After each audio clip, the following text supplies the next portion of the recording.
Chapter 233. Half a month had passed since the Zhou Chu incident. In the morning, Li Mu, who was sitting cross-legged on his bed, slowly opened his eyes. A golden light flashed in his eyes. Although he had been preparing to cultivate both Buddhism and Taoism, he had spent more than 90% of his time cultivating under the guidance of Taoism. He had very little time to recite scriptures and practice Buddhism. Especially after entering the spirit-concentrating realm, the growth of his mana had slowed down. He had spent all his time cultivating Taoism. Now, his Taoist cultivation had reached the third realm, but his Buddhist cultivation had only barely broken through the first realm last night. The first realm of Buddhism was called breakthrough. It meant that Buddhist disciples could see through the mortal world and enter into Buddhism. This realm required the cultivation of the six senses. Now, Li Mu's six senses had been perfected. He did not need to use any supernatural powers to hear the conversation between the butcher and the waiter in the tea house a few streets away. Through his sense of smell, he could easily distinguish the various smells in the air and trace them back to their source. In a way, he already had the innate supernatural powers of some monsters. Some monsters were born with a keen sense of hearing and smell.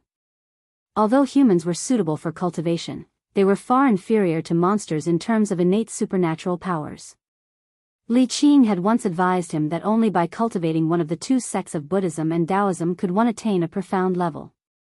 At that time, Li Mu did not feel anything. Now, he finally realized that a person's energy was limited. Even if he was talented in both Buddhism and Taoism, it was impossible to cultivate both to a high level. The realms after Buddhism required even more time. His next cultivation focus was on how to break through to the transcendent realm as soon as possible.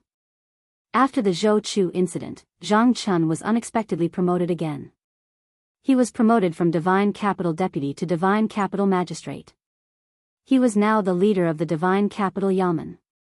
Not only that, His Majesty did not appoint a Divine Capital Deputy or Divine Capital Magistrate. In other words, he was in charge of this huge yamen alone. No one could order him around anymore. Li Mu was still the constable of the Divine Capital Yamen. He was an official, not an official.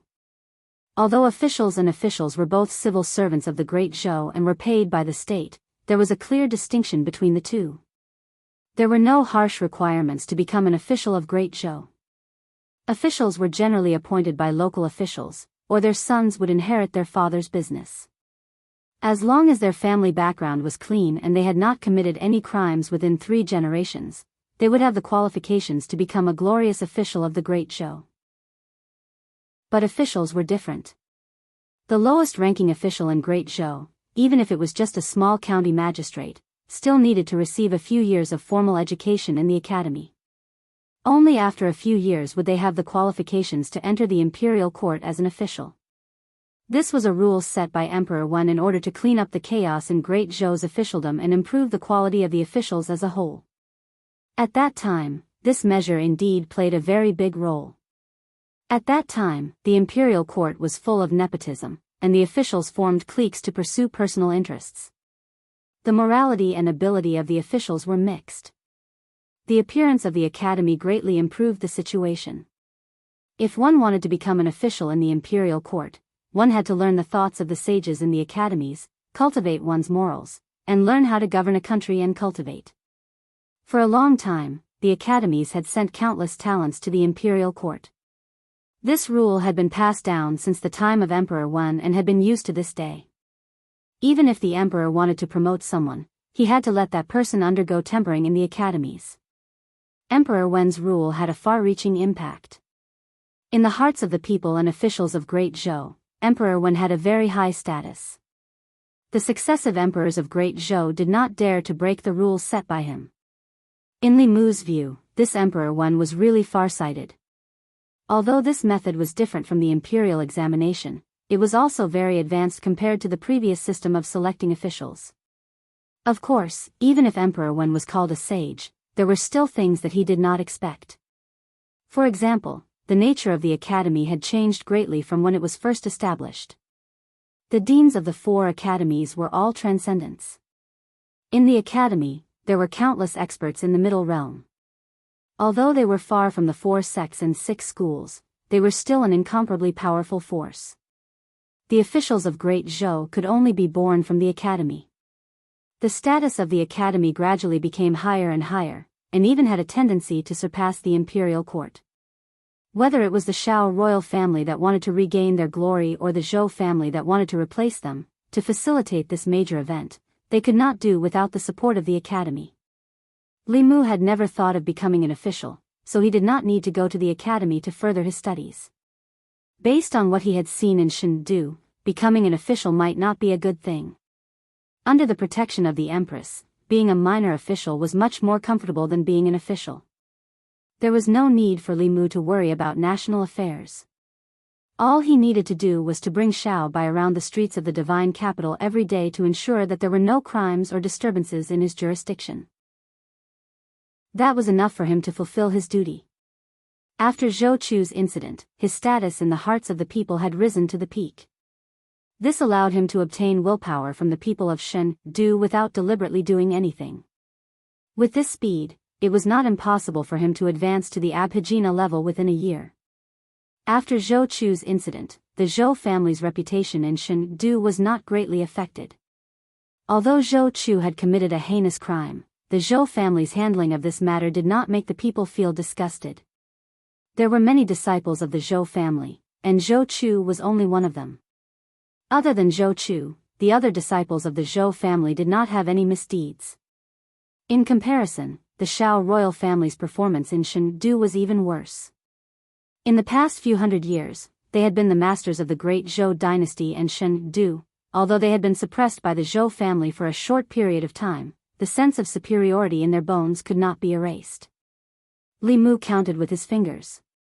He had not been in Chengdu for long, but he had offended the 3 provinces, 6 ministries, 9 temples, the Shao family, the Zhou family, and the academy. Other than the academy, he had offended almost everyone he could. Li Mu had already offended the Shao family and its old clique before he came to Chengdu, when he pushed for the abolition of the substitute crimes silver. He had also beaten up the children of many officials in the Ministry of Rights, Ministry of Justice, Taichung Temple, and the 3 provinces and 6 ministries. With Zhou Chu's incident, he had also offended the Zhou family.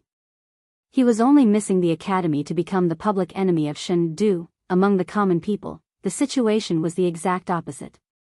Li Mu was now very popular among the common people. He could go to the small restaurants on the street, to the brothels and taverns. As long as he wanted to, he could buy food, use, and entertainment for free. When he passed by the brothels, the brothel keeper ran out countless times, bringing along many girls. They all winked at Li Mu and said coquettishly, "Constable, come in." Shao Bai was so scared that she did not care about the candied haws in her mouth. She ran over and hugged Li Mu's arm, holding her head high and chest out in front of them. Ever since Lu Hanyan went to Mount Baiyun to cultivate, she had been strictly carrying out the task given to her by Lu Hanyan. She did not allow any other seductress to appear beside Li Mu. These girls from the brothels were naturally her main targets of protection. The brothel keeper glanced at Shao Bai and said to Li Mu, "Constable Li, why are you so shy?" "The girls are not charging you." Li Mu waved his hand. Next time, the Yamen had its own rules. In order to prevent officials from being corrupt, they could not eat or take the common people's food for free. They could not go to the brothels during the day. Of course, going to the brothels during the day was also forbidden. There were countless eyes in Luoyang staring at Li Mu. He had to be careful with his words and actions. He could not give anyone a chance to take advantage of him. Shao Bai was still hugging Li Mu's arm tightly. She said, "Sister Lu said that when you come to Luoyang, you can't fool around. You can't go to that kind of place." He was the one who saved the little fox, but she had become Lu Hanyan's spy. Li Mu looked at her and asked, "If I go to that kind of place, will you tell Sister Lu?" Shao Bai nodded without hesitation. She said, "I promise Sister Lu." Li Mu asked again, "If I don't let you tell her, will you listen to Sister Lu or me?" This question made Shao Bai stop chewing on the candied hawthorn. She muttered, I. After a while, she lowered her head and said softly, I will listen to you, benefactor. Li Mu was comforted. Xiao Bai's answer proved that she was still his caring little girl. Even if she made a mistake, she would help him hide it. Who would not like a little girl like her? Of course, Li Mu would not make such a mistake. He just wanted to tease Xiao Bai. Xiao Bai lowered her head and hesitated for a while. Then she looked up and said, "Benefactor, if you want, Xiao Bai can do it too." "I have already turned into a human," Li Mu patted her head and said, "I'm joking. I won't go to that kind of place." He knew very well that before Xiao Bai transformed, she was prepared to give herself to him at any time. However, she was placed by Lu Hanyan to keep an eye on Li Mu. If she betrayed Lu Hanyan and stole from him, how could the two of them be good sisters in the future? Although Xiao Bai was indeed very attractive, Li Mu would not lose the big picture for a small gain. He would not be greedy for a moment of pleasure and bury the fuse for a future Azura battlefield. After receiving Li Mu's promise, the girl became happy again. She happily held onto Li Mu's arm and turned back to stick out her tongue in the direction of the brothel. Along the way, Li Mu bought some snacks for Xiao Bai. He was about to return to the yamen when his gaze inadvertently swept across the front. His gaze suddenly froze. Two figures walked past on the street in front of him. The two of them, one old and one young, did not see Li Mu. Li Mu did not recognize the young man. His gaze swept past him and stopped on the old man. This was the first time Li Mu saw this old man, but his figure overlapped with a figure in Li Mu's memory. To be precise, it was the memory of the assassin that Li Mu had obtained from Madame Chu in the North County. This old man was the one who had hired the assassin to assassinate Li Mu in the North County. He followed behind the young man step by step. It was obvious that the young man was the leader. In this way, the mastermind behind the assassination in the North County was about to be revealed. In the Shindu Yamen, Li Mu reached out and swiped the void. The image of a young man appeared in the air. Wang Wu looked at the image and said in shock, "No way, boss. You just killed Zhou Chu and now you've provoked Zhou Chen." Chapter 234. Mr. Mei had warned Li Mu to be careful of the Zhou family. Li Mu thought that the assassination in the North County should have been done by the Zhou family. It was not until today that he met the old man in the memory of the assassin that he finally locked onto the mastermind behind the scenes. Through Wang Wu, Li Mu confirmed the man's identity once again. Zhou Chen was Zhou Chu's elder brother, but he was not Zhou Ting's son. Among the four brothers of the Zhou family, Zhou Ting was the fourth. Zhou Chen was the only son of the third brother. Zhou Chen usually kept a low profile and was not as flamboyant as Zhou Chu. He also did not bully the people, so the people of Luoyang did not know much about him. The old man beside him was his bodyguard. The disciples of the big families in Luoyang all had bodyguards, and these bodyguards were the closest to them. The fact that the old man appeared in the killer's memory meant that the assassination in Beijing was most likely Zhou Chen's plan. At that time, Li Mu had just offended the old party. If something happened to him, the old party would be the first to be suspected. However, Li Mu did not know whether Zhou Chen had acted on his own, or whether the real mastermind of the Zhou family was involved. The killer was dead, and Li Mu could not accuse Zhou Chen with just his words alone. Moreover, because of him, the Zhou family had just lost a young disciple. If Li Mu pointed the finger at Zhou Chen now, it might completely enrage the Zhou family and bring about their intense revenge. However, the revenge for the assassination had to be taken. As long as he knew the mastermind behind it, he could take his time to plan what to do next. Li Mu walked to the front of the yamen and saw Zhang Chun walking in listlessly. Li Mu greeted him, "Sir, you're out of court." Ever since he was promoted to Luoyang magistrate, Zhang Chun's rank had risen from 6th grade to 5th grade, and he was qualified to attend court. Although there were many 5th-rank officials in Luoyang and not everyone had the opportunity to attend court, the Luoyang Yamen was different from the 6 yamens. Above them, there were assistant ministers, doctors, and minister counselors. If they had nothing to do, they could stay in the yamen. Zhang Chun was the only official in charge of the yamen. Unlike Li Mu, who could sleep as long as he wanted with Xiao Bai in his arms, Zhang Chun had to wake up early every 3 days to prepare for the morning court. Li Mu replied, "Your Excellency left court today, so you're a bit late." Zhang Chun waved his hand and said, "Don't mention it." The quarrel in the court today was too intense. The guy behind this official almost sprayed his saliva all over this official's face. Li Mu asked curiously, "What's the matter?" Zhang Chun said, "It's all because of the academy. His Majesty thinks that almost all the officials in the 36 counties of the Great Zhou, including Luoyang, are from the academy. In the long run, it will be detrimental to the country. He wants to give up some of the positions of the officials and directly select them from the people. However, the officials are against it." Li Mu said, "That's good." Zhang Chun glanced at him and said, "What's good about it?" Before the academy, the morals and abilities of the officials in the imperial court were uneven. Many untalented and incompetent people could also hold important positions in the imperial court.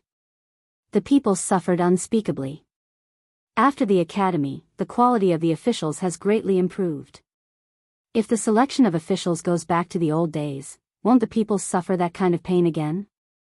It seemed that Zhang Chun also supported the academy. Li Mu asked, "Your Excellency, are you also from the academy?" Hearing this, Zhang Chun's face showed a proud expression. He said, "Yes. When I was young, I studied in the Myriad Scroll Academy. After I finished my studies in the academy, I became the county magistrate of Yangqiu." Li Mu asked, "Before the academy, the people suffered unspeakably. After the academy, the people's lives became better?" Zhang Chun's lips moved, but he found that he could not answer Li Mu. Before Emperor Wen, after the golden age of Emperor Wu, the counties were no longer troubled by the demons and ghosts. However, the people's lives did not seem to be better. After the death of Emperor Wen, the quality of the officials was greatly improved. Today, the people should be living a better life. However, as far as he knew, the people of the 36 counties of Great Zhou were far from living in peace and contentment. He looked at Li Mu and asked, "Do you mean that Emperor Wen was wrong?" Li Mu shook his head and said, "Emperor Wen was not wrong. However, the decrees of Emperor Wen's time are not necessarily suitable for the present. During Emperor Wen's time, the officials in the imperial court were both good and bad. There was a big flaw in the way the imperial court chose officials. Emperor Wen's decisive reform led to the famous rule of Emperor Wen. At that time, the academy was beneficial to improving the ecology of the imperial court. But it's different now. The chaos of the imperial court during Emperor Wen's time has long disappeared. The students of the academy have almost monopolized the imperial court. The officials are divided into camps based on the academy. They form cliques and protect each other. The decrees of Emperor Wen's time are no longer suitable for the current imperial court." Zhang Chun looked at him with a strange expression and said, "I really should let you attend the imperial court. If you were there in the morning, there would not be no one to speak for Her Majesty." Li Mu was very sure that many people in the imperial court must have seen what he saw.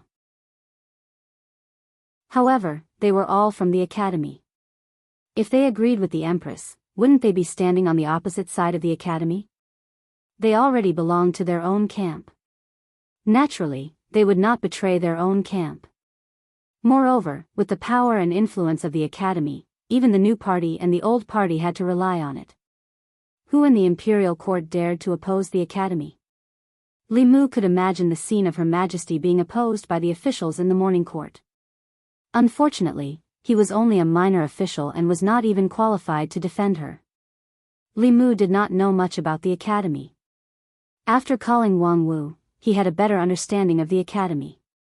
There were 4 great academies in the divine capital. They were called Baichuan, Qingyun, Wanwan, and Bailu. They started during the reign of Emperor Wen and had been passed down for more than 100 years. Among the 4 great academies, Bailu Academy was different from the other 3. It was the only academy that was directly under the Ministry of War. The dean of Bailu Academy was the Minister of War. The purpose of Bailu Academy's existence was to defend against foreign enemies. It had never been involved in political struggles. Almost all the students from Bailu Academy would not stay in the divine capital. They needed to go to the borders of the Great Zhou to protect the border counties and prevent the neighboring countries, the Demon Country, the Ghost Region, and the Dragon Clan from invading. Fortunately, after the martial emperor, the Great Zhou had become the most powerful country in the ancestral land. Most of the surrounding countries respected the Great Zhou. Those who did not respect the Great Zhou as their sovereign country did not dare to offend the Great Zhou. The Demon Country and the Ghost Region had always been in a state of internal strife. They did not pose much of a threat to the Great Zhou for the time being. Although the Dragon Clan was powerful, they lived in the sea for a long time and rarely appeared on the mainland. The current situation of the Great Zhou was more of an internal problem than an external one. Wanwan Academy focused on teaching the concept of governance and governance. Many of the students from Wanwan Academy did not know how to cultivate, but they all had unique views on how to govern a country. After graduating from the academy, those who were more capable would stay in the divine capital to take up positions. Those who were less capable would be sent to other places to train. Qingyun Academy and Baichuan Academy focused more on cultivation. Those who studied in these two academies were all students with a certain level of cultivation talent. After leaving the academy, they would either take up important positions in the divine capital or guard a county. They had the brightest future. There were 36 counties in the Great Zhou, and at least 90 of them came from these two academies. There were 106 county governors, county ministers, and county lieutenants. Of course, the academies did not belong to any political party. In terms of cohesion, they were naturally not as united as the new party or the old party. However, the status of the academies was extraordinary. The students who graduated from the academies all had a deep sense of belonging to the academies. Perhaps they were dissatisfied with the academies when they were studying, but they would never allow outsiders to trample on the dignity of the academies. Whether it was in the divine capital or in the various counties, officials who came from the same academy would naturally have a close relationship. Everything was shown in the imperial court, and they would form a cohesive group. The imperial palace. It was already late at night. The empress stood in the empty palace. She no longer looked dignified in front of others. There was still anger on her face. She was angry about what happened in the imperial court. She looked around, trying to find someone to talk to and vent her frustrations. However, she could not find anyone. In fact, since she was forced to take this position 3 years ago, there was no one she could talk to. That person was right. Sitting in this position, she would slowly lose her family and friends. No one would reveal their true feelings to her. Her parents called her Her Majesty and wanted her to pass the throne to a descendant of the Zhou family. Her former friends only had respect and fear for her now. She had gotten everything that others wanted, but she had lost everything that she wanted. She walked out of the palace and looked up at the sky. Suddenly, she thought of someone. The Li residence. Li Mu was sleeping soundly with Xiao Bai in his arms. Suddenly, white mist filled his vision. A familiar figure appeared in front of him. Li Mu had not seen his other personality for a long time. When he saw her again, he felt a sense of familiarity. He waved at her and said, "Long time no see." Although the interaction between the two personalities was not very pleasant in the beginning, she did not appear every day. She also did not torture Li Mu every time she appeared. Li Mu was not as afraid of her as he was in the beginning. The beautiful woman's expression was a little ugly. She did not pay attention to Li Mu. Li Mu's heart skipped a beat. He wondered if she was on her period. Would her inner demons be on their period? In order to prevent her from venting her anger on him, Li Mu prepared to slip away. The next moment, the scenery in front of him changed. The two of them appeared at the peak of a mountain. There was a pavilion at the peak of the mountain. At this moment, the two of them were sitting in the pavilion. There were a few exquisite dishes in front of them. The aroma of the dishes made Li Mu swallow a mouthful of saliva. He complained in his heart. Whose dream was this? Why was her control of the dream more skillful than his? The surrounding scenery was so real. Li Mu could hear the birds, smell the fragrance of flowers, and even feel the mountain breeze blowing on his face. The few dishes in front of him were so delicious that Li Mu began to wonder whether this was a dream or reality. Legend has it that the powerhouses of the upper realm can use a kind of dream transference ability. They can use their consciousness to invade other people's dreams and freely weave the content of the dream. The person who was transferred by the dream would not be able to distinguish between the dream and reality. They would even be trapped in it forever. Li Mu looked around and could not help but sigh. The legendary dream transference technique was just like this, right? Li Mu looked at the woman opposite him and asked, "Are you in a bad mood?" The woman did not answer, but the answer was written on her face. Li Mu did not know why a heart demon would be in a bad mood. He poured a cup of wine for the two of them and said, "Since you are in a bad mood, I will accompany you to drink a few cups." He gulped down the wine in his cup and sighed softly. The woman looked at him and asked, "What are you sighing for?" There was nothing to hide from his other self. Li Mu said leisurely, "Unfortunately, I am not Lord Zhang. Otherwise, in today's morning court, I would not have let His Majesty face the officials alone." The woman raised her eyebrows, looked at Li Mu and said, "What's so good about that woman?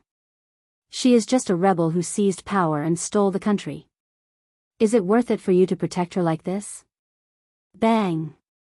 Li Mu slammed the wine cup on the stone table, stood up abruptly, and said impolitely, "If you disrespect His Majesty again, I will go back. You can drink this wine alone." The mouth of the person who received it was soft. After receiving so many benefits from the Empress, Li Mu could not protect her in the court. If he could not even protect her in the dream, then the next time he received benefits from the Empress, his conscience would not be at ease. The woman did not expect that this sentence would anger Li Mu. Her gaze swept over him, and she lowered her head and said, "Well, I will not speak ill of her. Sit down." Chapter 235. Li Mu didn't know what other people's inner demons were like, but his seemed to be somewhat different. She obviously didn't have much desire to erode Li Mu's consciousness and occupy his body. Instead, she was not very friendly to the Empress. Was it because of jealousy? Speaking of which, Li Mu was also a little jealous of the Empress at first. After all, she was young and had a high position. She had stepped into the upper realm before the age of 30. Who wouldn't be envious of her? Could it be that the birth of this woman was due to Li Mu's jealousy? Cultivation was really dangerous at every step. Even a small emotion in the heart could be infinitely magnified. The inner demons had no substance. If he wanted to overcome or eliminate them, he had to rely on his inner cultivation. The beautiful woman took a sip of wine and asked, "You have never met her, why are you so protective of her?" Li Mu said, "Your Majesty treats me sincerely, so I should treat Your Majesty sincerely. Moreover, although Your Majesty is a woman, compared to the previous emperors of the Great Zhou, her wisdom and virtue should be at the forefront. The North County girl died unjustly, and the court covered up a corrupt official. Your Majesty upheld justice for her. The Academy has become a chronic disease of the Great Zhou, and the students of the Academy have formed cliques for selfish interests and control the court. No one in the court dares to mention it. Only Your Majesty is aggressive and brave to reform. Isn't such a person worthy of respect and protection?" After Li Mu finished speaking, he raised his head and drank a glass of wine, secretly feeling pity in his heart. If these words were heard by the Empress, she might be happy and reward him with some treasures. Unfortunately, he didn't even have the chance to see the Empress and could only talk to himself in his dreams. The woman took a deep look at Li Mu and didn't say anything in the end. She drank alone. Although Li Mu was curious, he didn't ask much. A personality with self-consciousness, to some extent, was a completely different person. They had their own fantasy life and identity. Li Mu had seen a movie before, in which the protagonist had 10 personalities with different identities. Their gender, age, and identity were different, and between the different personalities, they would kill each other. Judging from the current situation, Li Mu and his other self were getting along quite well. Even if she wanted to harm Li Mu could still exit the dream at any time. She didn't seem to have such thoughts either. When he woke up from his dream, Li Mu was still reminiscing about the delicious food in his dream. Unfortunately, a dream was still a dream. When he woke up, he couldn't recall the taste of those delicacies. After washing up and eating breakfast, he went to the yamen with Xiao Bai. Li Mu was about to go out on patrol when he saw Mr. Mei and two other people outside the government office. Li Mu stepped forward and asked, "Sister Mei, what's the matter?" Mr. Mei said, "Jiangyin County offered a batch of tribute pears yesterday. His Majesty asked me to give you a box." Li Mu was a little flattered. Although it was just a box of pears, it represented His Majesty the Empress's intentions. It meant that she would think of him for such a small matter. During the transportation of this kind of tribute, Fu Lu would be stuck on the box. Even if it was transported to Chengdu, it would be no different from freshly picked ones. Li Mu took one for himself and gave one to Xiao Bai. He took a bite of the tribute pear and found that the pear skin was thin, juicy, and sweet. It was worthy of being chosen as a tribute pear. Mr. Mei said, "If there's nothing else, I'll go back to the palace first." "Wait." Li Mu suddenly stopped her and asked, "Sister Mei, what should I do if I encounter an inner demon in the process of cultivation?" Li Mu knew very little about inner demons. Even Thousand Illusions Shangren was not omniscient. Faced with this kind of thing that he had never encountered in his cultivation, Li Mu did not know how to deal with it for a moment. Although Mr. Mei's cultivation was not as high as Thousand Illusions Shangren's, she was by the Empress's side and must have seen many things. Perhaps she could explain to Li Mu. Inner demon? Mr. Mei frowned and asked, "You encountered an inner demon?" Li Mu nodded. Mr. Mei continued to ask, "What kind of inner demon?" Li Mu described, "Sometimes I dream of a woman." Mr. Mei glanced at him. "Isn't it normal to dream of a woman?" Li Mu explained, "It's not what you think. It's a strange woman. I've dreamed of her more than once. She seems to have independent thoughts and can even control my dreams. More than once, independent thoughts." Mr. Mei frowned and asked, "Can she control your body?"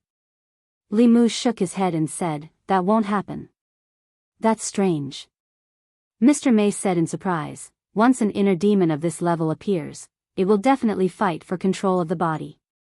If it wins, it will completely control the original body. If it loses, its consciousness will be destroyed. It's very rare for two consciousnesses to coexist."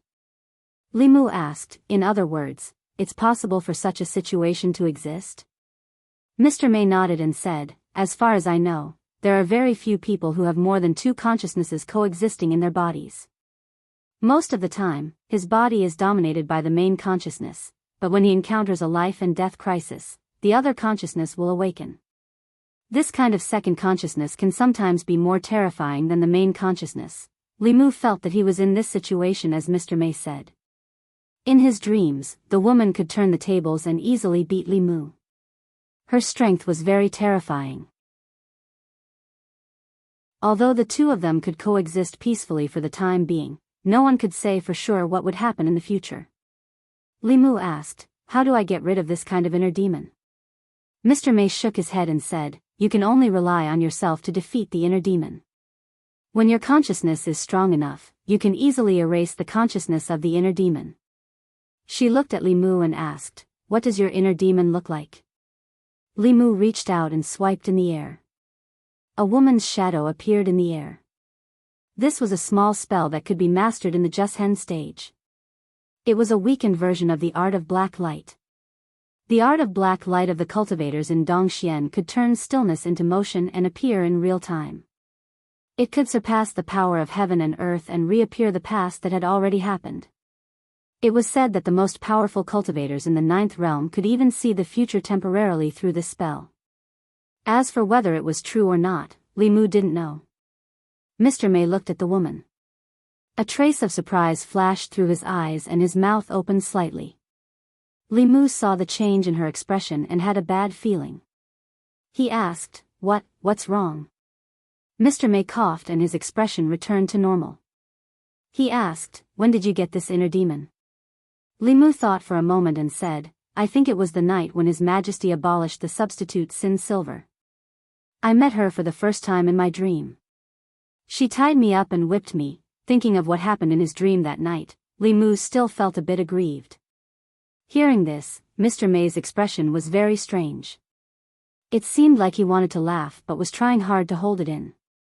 A few black lines appeared on Li Mu's forehead as he asked, "Are you laughing at me?" Mr. May shook his head and said, "No, ha ha ha." Seeing Li Mu's serious face, she coughed and said, "I'm not laughing at you. I just thought of something funny." Ha ha ha. She put one hand on Li Mu's shoulder and the other hand on her stomach. After laughing, she said, panting, "Don't worry. There are all kinds of strange things on the road of cultivation. The inner demon isn't all bad. She doesn't want to take over your body. Just think of it as a dream. Isn't it good to go on dates with a beautiful woman in your dreams?" Li Mu asked suspiciously, "Is it really okay?" Mr. May patted him on the shoulder and said, "Don't worry. It's okay." Judging from Mr. May's tone, she didn't seem to be lying to Li Mu or comforting Li Mu. For now, Li Mu didn't feel that the woman was a threat to him. He shook his head and stopped thinking about it. Mr. May said, "Haven't you always wanted to know about His Majesty? Since we're free now, I'll tell you." When Li Mu heard this, he was instantly interested. Mr. May said, "Since you're already His Majesty's man, there's something you need to know." Li Mu asked, "What's the matter?" Mr. May said, "People say that His Majesty stole the Emperor's chi from the ancestral temple and used it to transcend and take over the world. You think so too, don't you?" Li Mu asked, "Is there more to it than meets the eye?" Mr. May said, "It's true that His Majesty got the Emperor's chi, but he didn't do it willingly. When he married the former crown prince, became the empress, and obtained the Emperor's chi, it was all part of the Zhou family's scheme." Li Mu really didn't know that there was such an inside story. He continued to listen to Mr. May. The Emperor's chi is condensed from the psyche power of the people of the Great Zhou. The 36 counties of the Great Zhou collect the psyche power of the people through the ancestral temple and gather it in the ancestral temple. It will gradually nurture a strand of Emperor's chi. Obtaining this Emperor's chi can allow mortals to transcend. In the past, it would be passed to the Emperor to ensure the continuation of the Great Zhou dynasty. There were shortcuts to cultivation. Some shortcuts could even allow one to reach the sky in one step. Xiao Yu, with the body of a mortal, was able to move heaven and earth and advance 5 realms in a row. The methods of the royal family of the Great Zhou were obviously more brilliant. They used the psyche power of hundreds of millions of people to cultivate, so that there would always be a powerhouse of the upper realm in the royal family to ensure the continuation of imperial power. However, during the last change of imperial power, this strand of Emperor's chi was obtained by an outsider, causing the Shao royal family to lose their opportunity. It was no wonder that Her Majesty could succeed the throne so smoothly. After Emperor Wen, the Great Zhou showed signs of decline. The people's sentiment decreased year by year. The last strand of Emperor's chi was formed after 2 generations of emperors. In other words, the Shao royal family had not produced a powerhouse of the upper realm for decades. The cultivation of the previous 2 emperors stopped at Dongxian. If there was no powerhouse to guard the country, they would not be able to intimidate the surrounding countries, not to mention the Yao nation and the Ghost realm. Even if the Shao clan was unwilling, they could only temporarily let the empress succeed the throne. It was precisely because the Zhou family understood this that they were able to take advantage of the Shao clan. Mr. May looked at Li Mu and said, "You are one of Her Majesty's people. I don't want you to misunderstand Her Majesty like others." Li Mu nodded and said solemnly, "I understand." Mr. May asked, "Besides these, do you have anything else you want to ask?" Li Mu thought for a while and asked, "It is said that the former crown prince likes men and that he and Her Majesty are only husband and wife on the surface. Is that true?" Chapter 236. Bang! As soon as Li Mu finished speaking, Mr. May hit him on the head.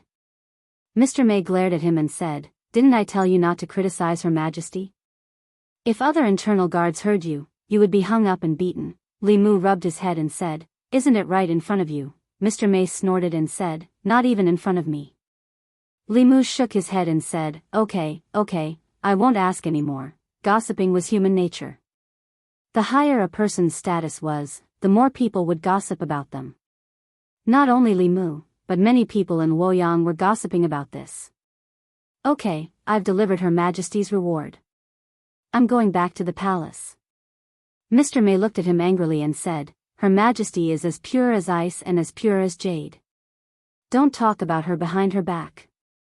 Not only can you not talk about her, but you can't let others talk about her either. Li Mu stood up straight and said seriously, Yes, Your Majesty. He called her sister May all the time, and it was not in vain. In the end, she answered Li Mu indirectly to satisfy his gossiping. A pure as ice and as pure as jade solved Li Mu's doubts. The fire of gossip was extinguished. Li Mu saw Zhang Chun standing at the door of the side hall and asked, Sir, do you want to eat a pear? This pear is very sweet. It's the tribute pear given by Her Majesty. Zhang Chun walked out and asked, What did you do? Why did Her Majesty suddenly reward you? Li Mu said, Nothing. Maybe there are too many tribute pears in Jiangyin County and Her Majesty can't finish them all. Hearing this, Zhang Chun looked at Li Mu and wanted to spit at him. Even if Her Majesty could not finish the tribute pears and wanted to reward the officials, there was no reason for her to skip over him, the magistrate of Luoyang, and reward the arrester of Luoyang. Moreover, Her Majesty rewarding a house and a box of pears were two completely different things. Because of their meritorious service, His Majesty had rewarded many people with residences. Although the value of this box of pears was very low and could not be compared to the official residence, it represented the emperor's heart. This meant that His Majesty still had Li Mu in his heart. Even if he did not make any contributions, His Majesty might still think of him when he woke up, slept, or ate. What kind of heavenly grace was this? Zhang Chun took a pear and took a bite. What kind of tribute pear is this? It's so sour. He put the pear in his mouth, grabbed 2 more pears from the box with both hands, and left. Xiao Bai chewed on the pear and said, This pear is obviously very sweet. It's not sour at all, Li Mu, maybe he just happened to pick a sour one. He waved his hand at Wang Wu at the door and said, These are the tribute pears bestowed by His Majesty. Take them and distribute them among your brothers. It was just a box of tribute pears, but it was a sharp weapon to win people's hearts. Taking advantage of this opportunity, he could win over a wave of people's hearts for himself and Her Majesty. Mr. May was right. Many people criticized the process of the Empress seizing the throne. Even most of the officials in Great Zhou did not like to see a woman become the Empress. Li Mu said to the people who had been summoned by Wang Wu, after eating, Go out and patrol. If you find any illegal behavior that you can't handle, come to me.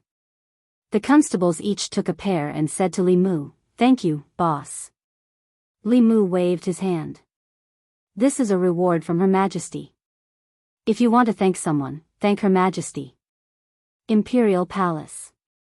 Changel Hall. In the void of the hall, there was a picture quietly flowing. The young female official snorted and said, This person is rude to Her Majesty again. Why don't we take him to the internal guards and teach him a good lesson? Mr. May came in from outside the hall. Seeing the scene of the Luoyang government and hearing the young female official's words, he already realized what had happened. He said, Your Majesty, although Li Mu's words are a bit presumptuous, he is absolutely loyal to Your Majesty. He always protects Your Majesty and thinks that Your Majesty. The young female official said with a cold face, If we don't teach him a good lesson this time, who knows what other offensive words he will say to Your Majesty in the future. The Empress looked calm, as if she was not angry at all. She just said, Mei Wei, send him another box of tribute pears tomorrow. Mr. May bowed and said, Yes, Your Majesty. The young female official said angrily, Your Majesty. Your Majesty, we'll leave first. Mr. May took her hand and pulled her out of the hall. The young female official shook off his hand and said unhappily, He was disrespectful to Your Majesty. Why are you always protecting him? Mr. May said to her, If Your Majesty wants to punish him, she will. We don't have to do anything about it. The young female official said angrily, What's so good about him? He was disrespectful to Your Majesty. You protect him, and Your Majesty is so tolerant of him. Not only did she give him the tribute pears that Your Majesty likes to eat, but she also used the dark light technique to look at him. Her chest heaved up and down. Obviously, she was very angry. For someone like her who worshipped the Empress, it was hard for her to accept all this. Shoo. Mr. May made a shushing gesture and said, "It's because he was disrespectful to your Majesty that your Majesty treats him differently from others." The young female official frowned. Obviously, she didn't understand what he meant. Mr. May explained, "You're still young. There are some things that you don't understand. It's lonely at the top. When your Majesty is in that position, everyone, including us, respects and fears her. After a long time, your Majesty will get tired. Sometimes, what she needs is someone who disrespects her." The young female official said, "What kind of twisted logic is that?" Mr. May shook his head and said, "Your Majesty didn't want to be in this position. She's much lonelier than we thought. In front of us, she only shows one side, but in fact, the side that she hides is the real her." Li Mu walked out of the government office. He looked up at the sky and scratched his head in confusion. Since just now, he had a strange feeling that someone was spying on him in the dark. This feeling came and went. Li Mu searched for a long time, but he couldn't find the source. In this situation, either he had an illusion, or the spying person's cultivation was much higher than his and used a high-level magic like the art of mystic light. The latter was unlikely. Li Mu had the jade pendant given to him by the Empress. It could isolate heaven's secrets, block the calculations of transcendent cultivators, and also block the art of mystic light. After leaving the government office, this feeling disappeared completely. He patrolled the government office with Xiao Bai. At night, when he was sitting cross-legged on the bed to cultivate, sleepiness suddenly attacked him. Li Mu had experienced this feeling of sleepiness for no reason several times. He already knew what would happen next. Sure enough, after a mist appeared in front of him, the woman's figure appeared in front of Li Mu. She stretched out her hands, and a whip appeared in her hands. It was a whip that Li Mu hadn't seen for a long time. Li Mu's eyelids twitched, and his expression changed greatly. He immediately said, "What do you want?" The woman said indifferently, "Nothing, I just want to exchange pointers with you." "What exchange?" It was clearly a one-sided trampling. Li Mu quickly stretched out his hand and said, "Stop, even if you want to exchange pointers, you don't have to use force. We can exchange pointers." The woman glanced at him and asked, "What kind of grammar?" Li Mu thought for a moment and asked, "Do you know how to play Go?" The woman said, "I know a little about the rules." Li Mu closed his eyes and meditated. A stone table and 2 stone chairs appeared in front of them. A chessboard was carved on the stone table, and next to the chessboard was a chessboard. Li Mu picked up a black piece and placed it in the corner of the chessboard. He immediately said, "It's your turn." In the dream, Li Mu couldn't beat her. He could only make a prompt decision and make the decision for her. Although Li Mu's Go skills weren't high, it was still easy for him to beat a rookie who knew a little about the rules. The woman glanced at Li Mu, picked up the white piece and placed it in another place. Li Mu sighed in relief. He suspected that today was a special day for her every month. Fortunately, he was quick-witted and made a prompt decision to avoid being trampled on by her. After a moment, the woman placed a single word and said to Li Mu, "You lost." Li Mu stared blankly at the chessboard. Only then did he realize that what she said about knowing a little about the rules and what he understood were not the same at all. The woman looked at him and shook her head. "It's boring to exchange pointers. Let's exchange pointers." "Wait." Li Mu stretched out his hand again and said, "One game doesn't mean anything. We'll win 2 out of 3 games." He closed his eyes and concentrated. The chessboard on the table suddenly changed, and the boundary between Chu and Han appeared. The woman looked at the strange chessboard and asked, "What is this?" "Chinese chess." There was no such thing as Chinese chess in this world. Li Mu smiled and said, "If you don't know how, I can teach you." The woman learned very quickly. Li Mu only explained the rules of Chinese chess to her once, and she was already able to move. Of course, after 20 moves, she lost to Li Mu. Li Mu sighed in relief and clasped his fist. Thank you for letting me win. I admit it, the woman didn't even raise her head. She rearranged the pieces and said, again. Although it was a bit shameless to attack her weakness with his strength, Li Mu could only be shameless once in order to not be trampled on. This time, the woman played very slowly. After 30 moves, Li Mu frowned. He didn't expect her to learn so quickly. If this continued, he was afraid that he would lose this game. He picked up a chess piece, thought for a moment, and ate one of her pieces. The woman looked at him and asked, why can your pawn take 2 moves? Li Mu explained, you don't know, right? This pawn is an elite. It can take 2 moves. The woman didn't say anything and continued playing. Li Mu picked up a chess piece and ate another one of her pieces. The woman frowned. Why does your horse move, but not son? Li Mu explained, this is only a fine horse. It can move, The woman didn't say anything and moved the chess piece again. Li Mu's carriage turned and ate her piece. She looked up at Li Mu and asked, why doesn't your carriage go in a straight line? Li Mu smiled and asked, isn't it common knowledge that a carriage can turn? The woman was silent for a moment. She stretched out her hand and the whip appeared again. She stood up and looked at Li Mu. Show your weapon. Chapter 237. During breakfast, Xiaobai saw Li Mu's tired face and asked, Savior, did you not sleep well last night? Li Mu said listlessly, I'm fine. I just had a nightmare last night. A woman's heart was like a needle at the bottom of the ocean, even if it was a woman he imagined. Li Mu did not know how he had offended her. She was fine last night, but then she turned hostile again and tormented Li Mu for most of the night. If it was just a night without sleep, it was nothing to Li Mu now. He could still be energetic if he did not sleep for 10 days or half a month. However, excessive mental exhaustion in the dream would also affect reality.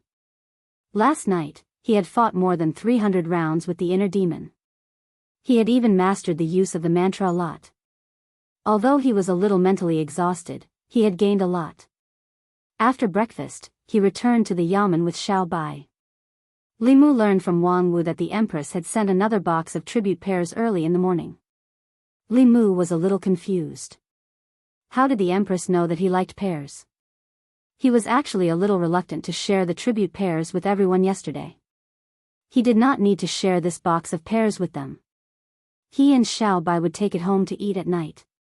After that, he returned to his room, changed into his official uniform, and went out to patrol while collecting psychokinesis. Cultivation after the omnipotent realm was much harder than he had imagined. Li Qing did not take long to advance from the omnipotent realm to the omnipotent realm. Although her talent was not as good as Li Mu's, she had already built a solid foundation after more than 10 years of accumulation. Li Mu adjusted his train of thought. After experiencing the rapid advancement, he was indeed a little impatient for success during this period of time. Although there were shortcuts in cultivation, pursuing them too much would also create hidden dangers for oneself. If Li Mu's mana was cultivated step by step like Li Qing, the inner demon would not have a chance to invade at all. He felt that his cultivation was slow, but it was actually only compared to before. In reality, to be able to enter the third realm of cultivation at such a young age was definitely not slow. Moreover, he had not been cultivating for long. Most cultivators would cultivate their entire lives and only reach the omnipotent realm. Li Mu originally wanted Xiao Bai to stay in the yamen to cultivate, but she had to follow Li Mu on patrol. Li Mu did not know whether she simply wanted to stick to him or to be Lu Hanyan's spy. She wanted to follow Li Mu and keep an eye on him so that he did not flirt with other women. Li Mu had always been strictly abiding by Lu Hanyan's promise. In the 2 months in the Immortals' capital, apart from Xiao, Mr. May do not count. Although plum blossoms were flowers, Mr. May did not count. If she were a few years older, she would be old enough to be Li Mu's mother. After leaving the yamen, Li Mu walked along the main street, patrolling the area. The Immortals' capital was divided into districts called markets by the crisscrossing streets. So far, Li Mu had only been to less than 30% of the markets. There was no strict distinction between markets. Each market was both a residential area and a commercial area. In a market, residential, living, and entertainment functions were available. It could satisfy the daily needs of most people. These markets had different functions. Most of them were for the common people to live in, while the rest had their own functions. For example, the South Court and North Court, which occupied more than 10 markets, were for the rich and powerful. They were close to the palace and had the best location. The scenery was beautiful and the environment was quiet. There were also some high-end markets that were for the entertainment of the rich and powerful. Ordinary people could not afford them. Some high-end brothels, music halls, dance halls, and restaurants would only appear in these markets. Different from other markets, the brothels here wouldn't have brothels and girls standing at the entrance to solicit customers. When the customers entered, they wouldn't get straight to the point. They would usually talk about life and dreams first, which would take a longer time and cost more money. As for music halls and dance halls, they were places where the cultured gathered. In the immortals' capital, those who were qualified to be cultured were the rich. Li Mu heard this from Wang Wu. It was said that in some brothels, besides human women, there were also demons and ghosts. As long as one had enough money, they could satisfy all kinds of people's hobbies. The immortals' capital was not a one-sided place. To some people, it was hell, but to others, it was heaven. The peaceful market that Li Mu and Xiao Bai were in was a high-end market that gathered brothels, music halls, dance halls, and restaurants. There were not many ordinary people on the streets. There was an endless stream of carriages passing by. Those who passed by were either the rich and powerful or the young officials. The constables of the immortals' capital liked this kind of market very much. This was because those who came in and out of these markets were all people of status. Many of them thought that they were cultured. This made these markets more orderly. There were very few cases, so there was no need to pay too much attention to them. Since he could not obtain more psyche power here, Li Mu still wanted to take root among the ordinary people. Just as he was about to leave with Xiao Bai, he heard a melodious tune. Li Mu stopped and stood on the street, listening carefully. This was not the first time Li Mu had heard this tune. When he was in the northern region, Lu Hanyan often played it for him. When he heard this tune, Li Mu began to miss her. Xiao Bai hugged her sword and listened for a while. She said, "Sister Lu played this tune before." Li Mu looked in the direction of the music. His gaze finally stopped in front of a music hall called Great Music Hall. Li Mu had heard this name many times from Lu Hanyan. When she was young, she was sold to a music hall by her parents. The name of the music hall was Great Music Hall. That was where she and Wan Wan grew up. They had lived there for more than 10 years. Standing in front of the Great Music Hall, Li Mu suddenly wanted to go in and see the place where they used to live. He walked into the music hall. A beautiful girl came up to him and asked, "Do you want to listen to music?" Li Mu asked, "How many great music halls are there in the immortals' capital?" The girl was stunned for a moment. Then she said, "Only one." There was only one great music hall in the immortals' capital. Li Mu and Xiao Bai could not be wrong. He smiled at the girl and said, "Let's listen to music." The girl smiled and asked, "Do you have a musician you like? Would you like a musician to play for you in the private room or in the hall with the other guests?" Li Mu's family owned a music hall. Naturally, he was not unfamiliar with the business model here. When they arrived at the music hall, the guests could listen to music in the hall according to the music hall's arrangement. They could also choose one or several musicians to play for them in the private room. Of course, the latter was more expensive. It usually cost dozens of taels of silver. Sitting in the hall and listening to music for 2 hours would cost at most a few taels of silver. An ordinary family's annual expenses were only 10 taels of silver. The expenses here were astronomical for ordinary people. Of course, to the rich people in the immortals' capital, this was nothing. Li Mu certainly would not spend dozens of taels of silver to listen to a song. He decisively chose the latter. The girl smiled and said, please follow me. She led the two of them through a screen and into a hall. The music hall would arrange a fixed number of songs every day and charge according to the seats. The closer to the musicians, the more expensive the seats were. The seats in the back corner were the cheapest. Li Mu and Xiao Bai chose a seat in the middle. They ordered a pot of tea and a stack of pastries and preserved fruits. They sat in their seats and waited quietly. There were not many guests in the hall. There were only about a dozen of them. They all had extraordinary auras. Li Mu did not know any of them. He only knew a few of the children of the officials in the Immortals' capital. He did not know most of them. After all, many officials were very strict with their children. They would not let them run amok in the Immortals' capital. Li Mu naturally did not have the chance to know them. He looked at the stage in front of him. Not long ago, Lu Hanyan should have been there. He worked hard every day to save enough money for her freedom.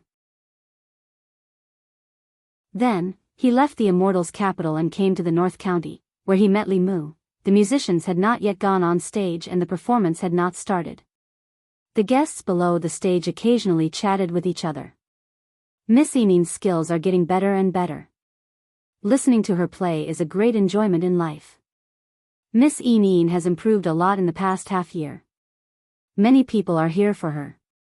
Ever since Miss Hanyan left, the Great Music Bar has been promoting Miss Ening. In half a year, she became the star of the Great Music Bar.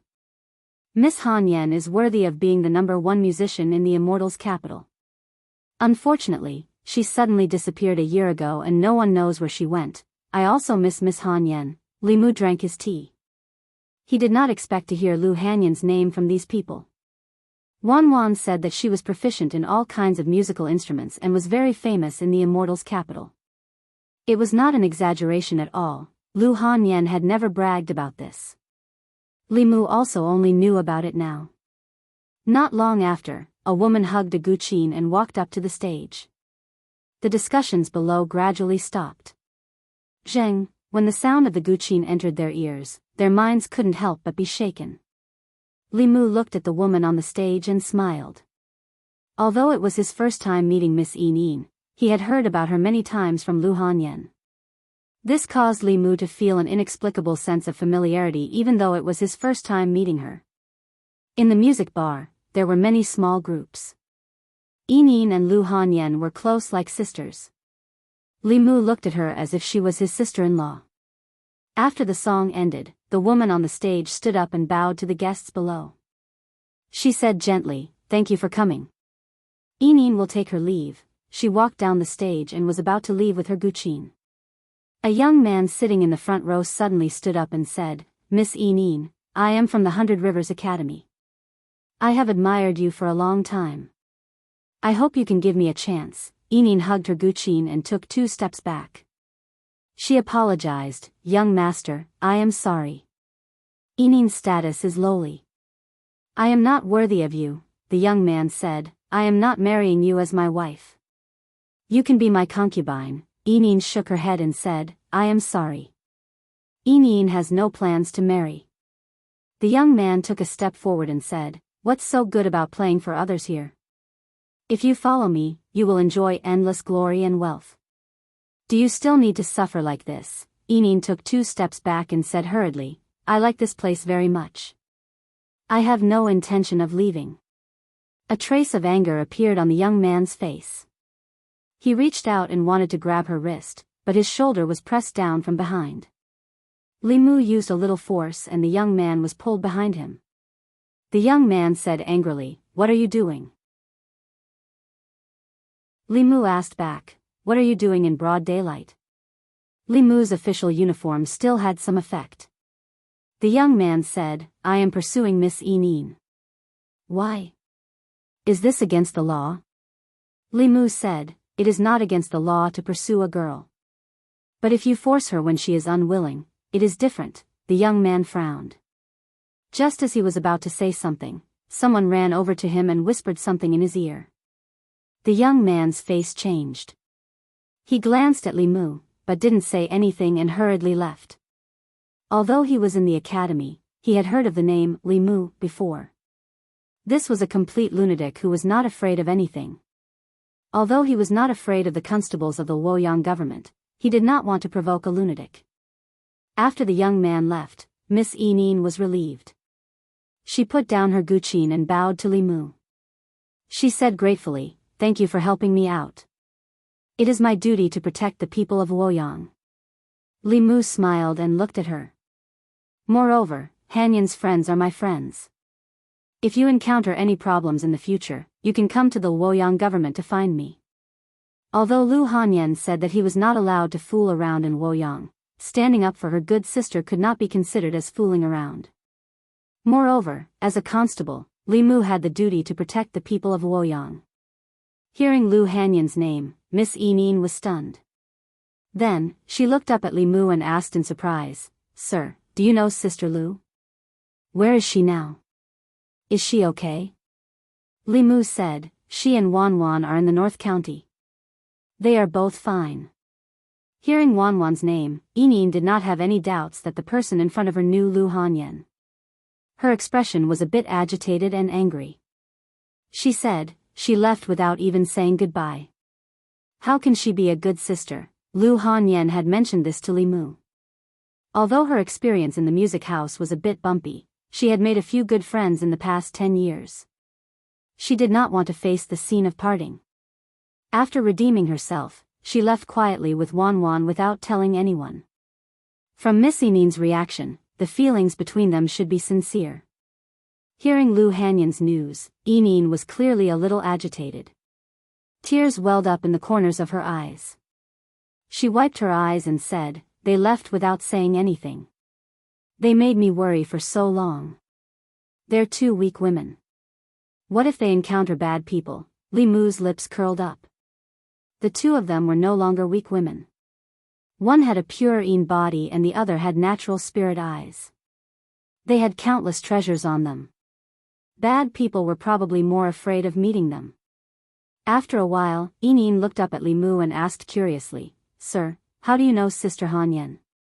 Li Mu explained, "I was transferred from the North County to the Divine Capital a month ago.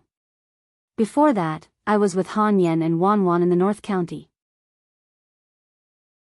From his words, it seemed that he was very close to Sister Lu and Wanwan. Enin looked at Li Mu and asked curiously, "May I ask what is the relationship between Sir and Sister Hanyan?" Li Mu smiled and said, "She is my fiancée." "Ah!" Enin exclaimed and covered her mouth. Her eyes were filled with surprise and shock. After she came back to her senses, she did not even care about her zither and quickly ran backstage. In the hall, there were still some guests who had not left. When they heard the conversation between the two, most of them were stunned. "No way, Miss Hanyan is his fiancée? How is that possible? He must be talking nonsense. Is he worthy of Lady Lu? A toad lusting after a swan's flesh. You look so what if you're pretty? Is Miss Lu such a superficial person?" Li Mu heard a clamor.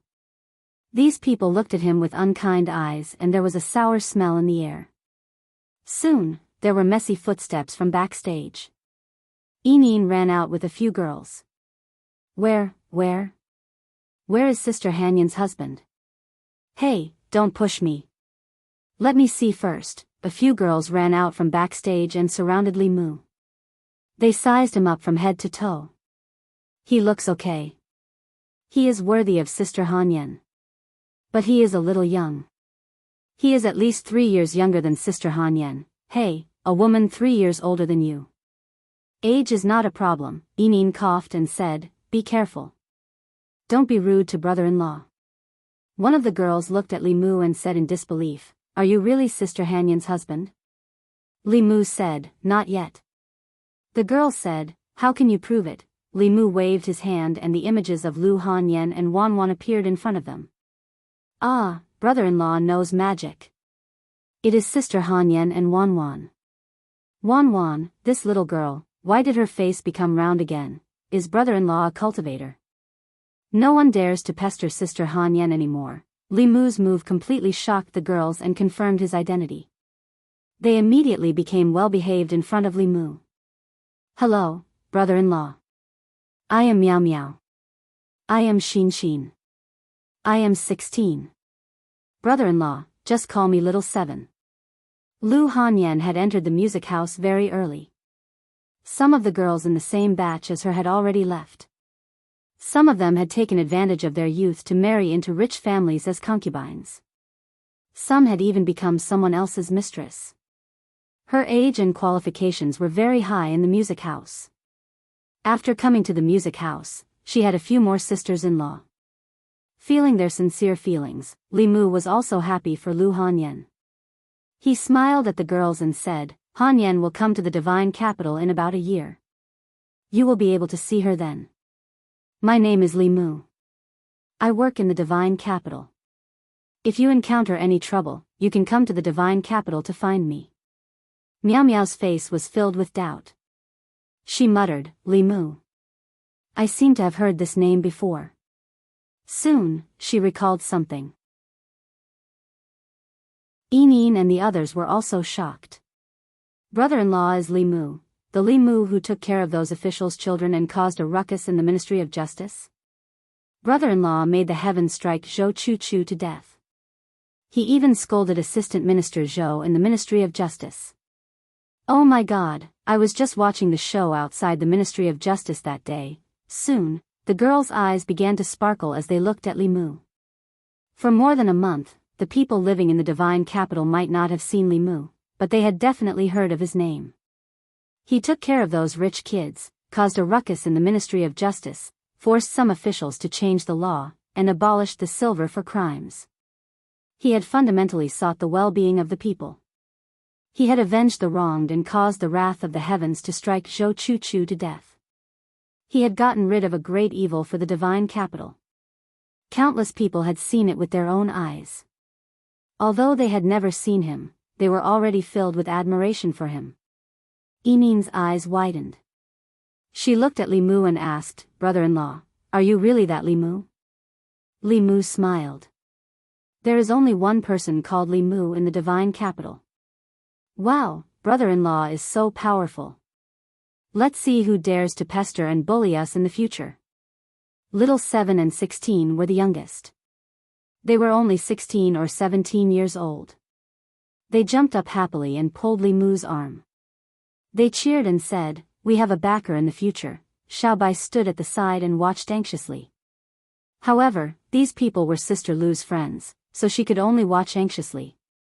Li Mu was not good at dealing with this kind of situation. He pulled his hands back and said, all right, I still have to go out and patrol. If you encounter any trouble, remember to find me at the government office.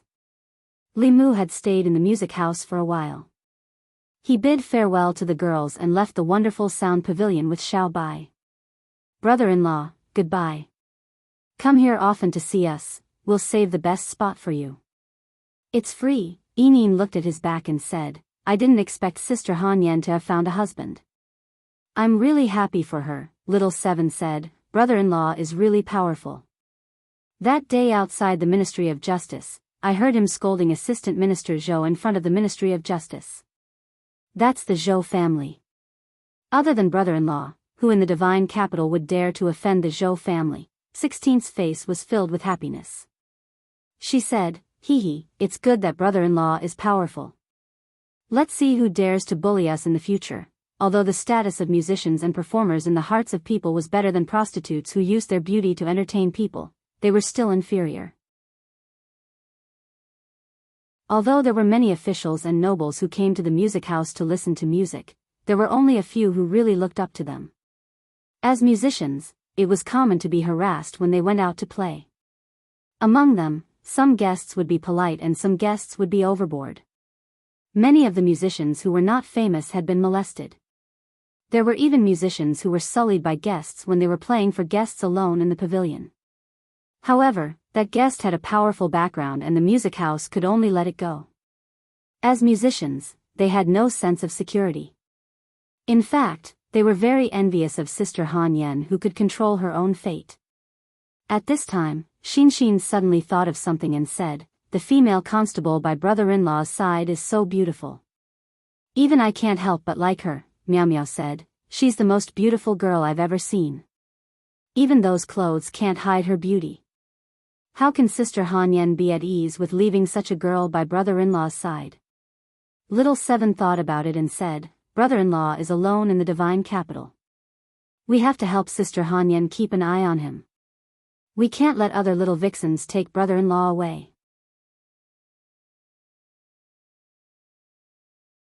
Chapter 238.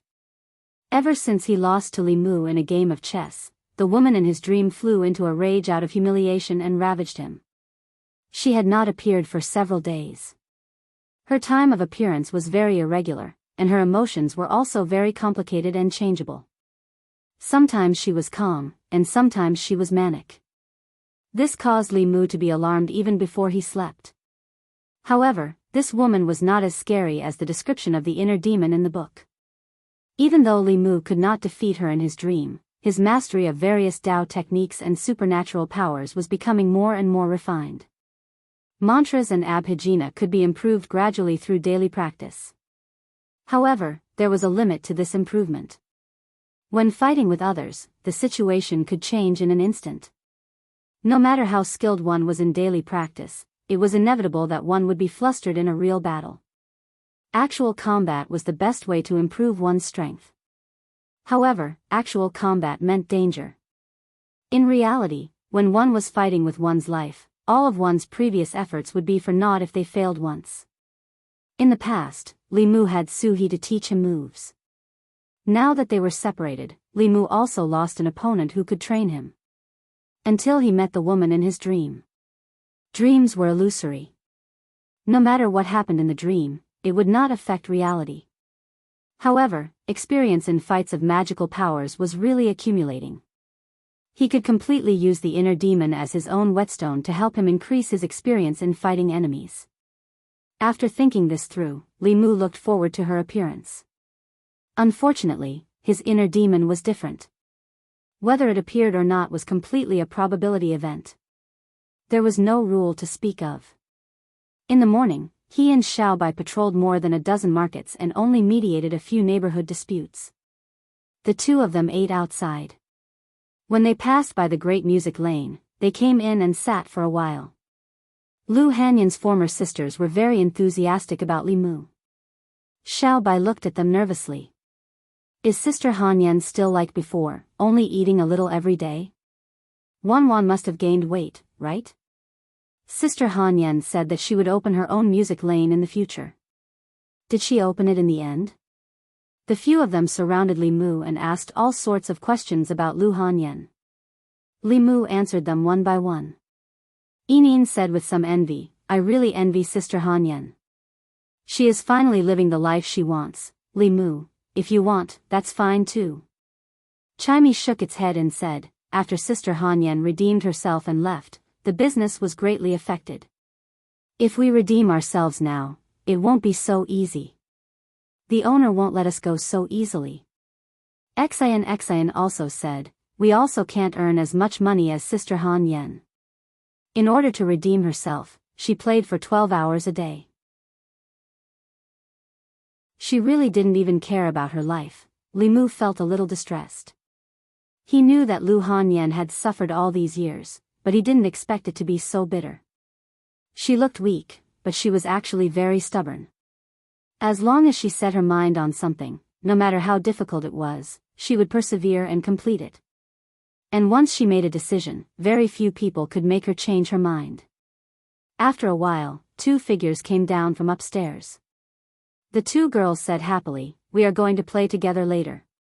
Brother-in-law, do you want to stay and watch? Li Mu, no, I still have work to do.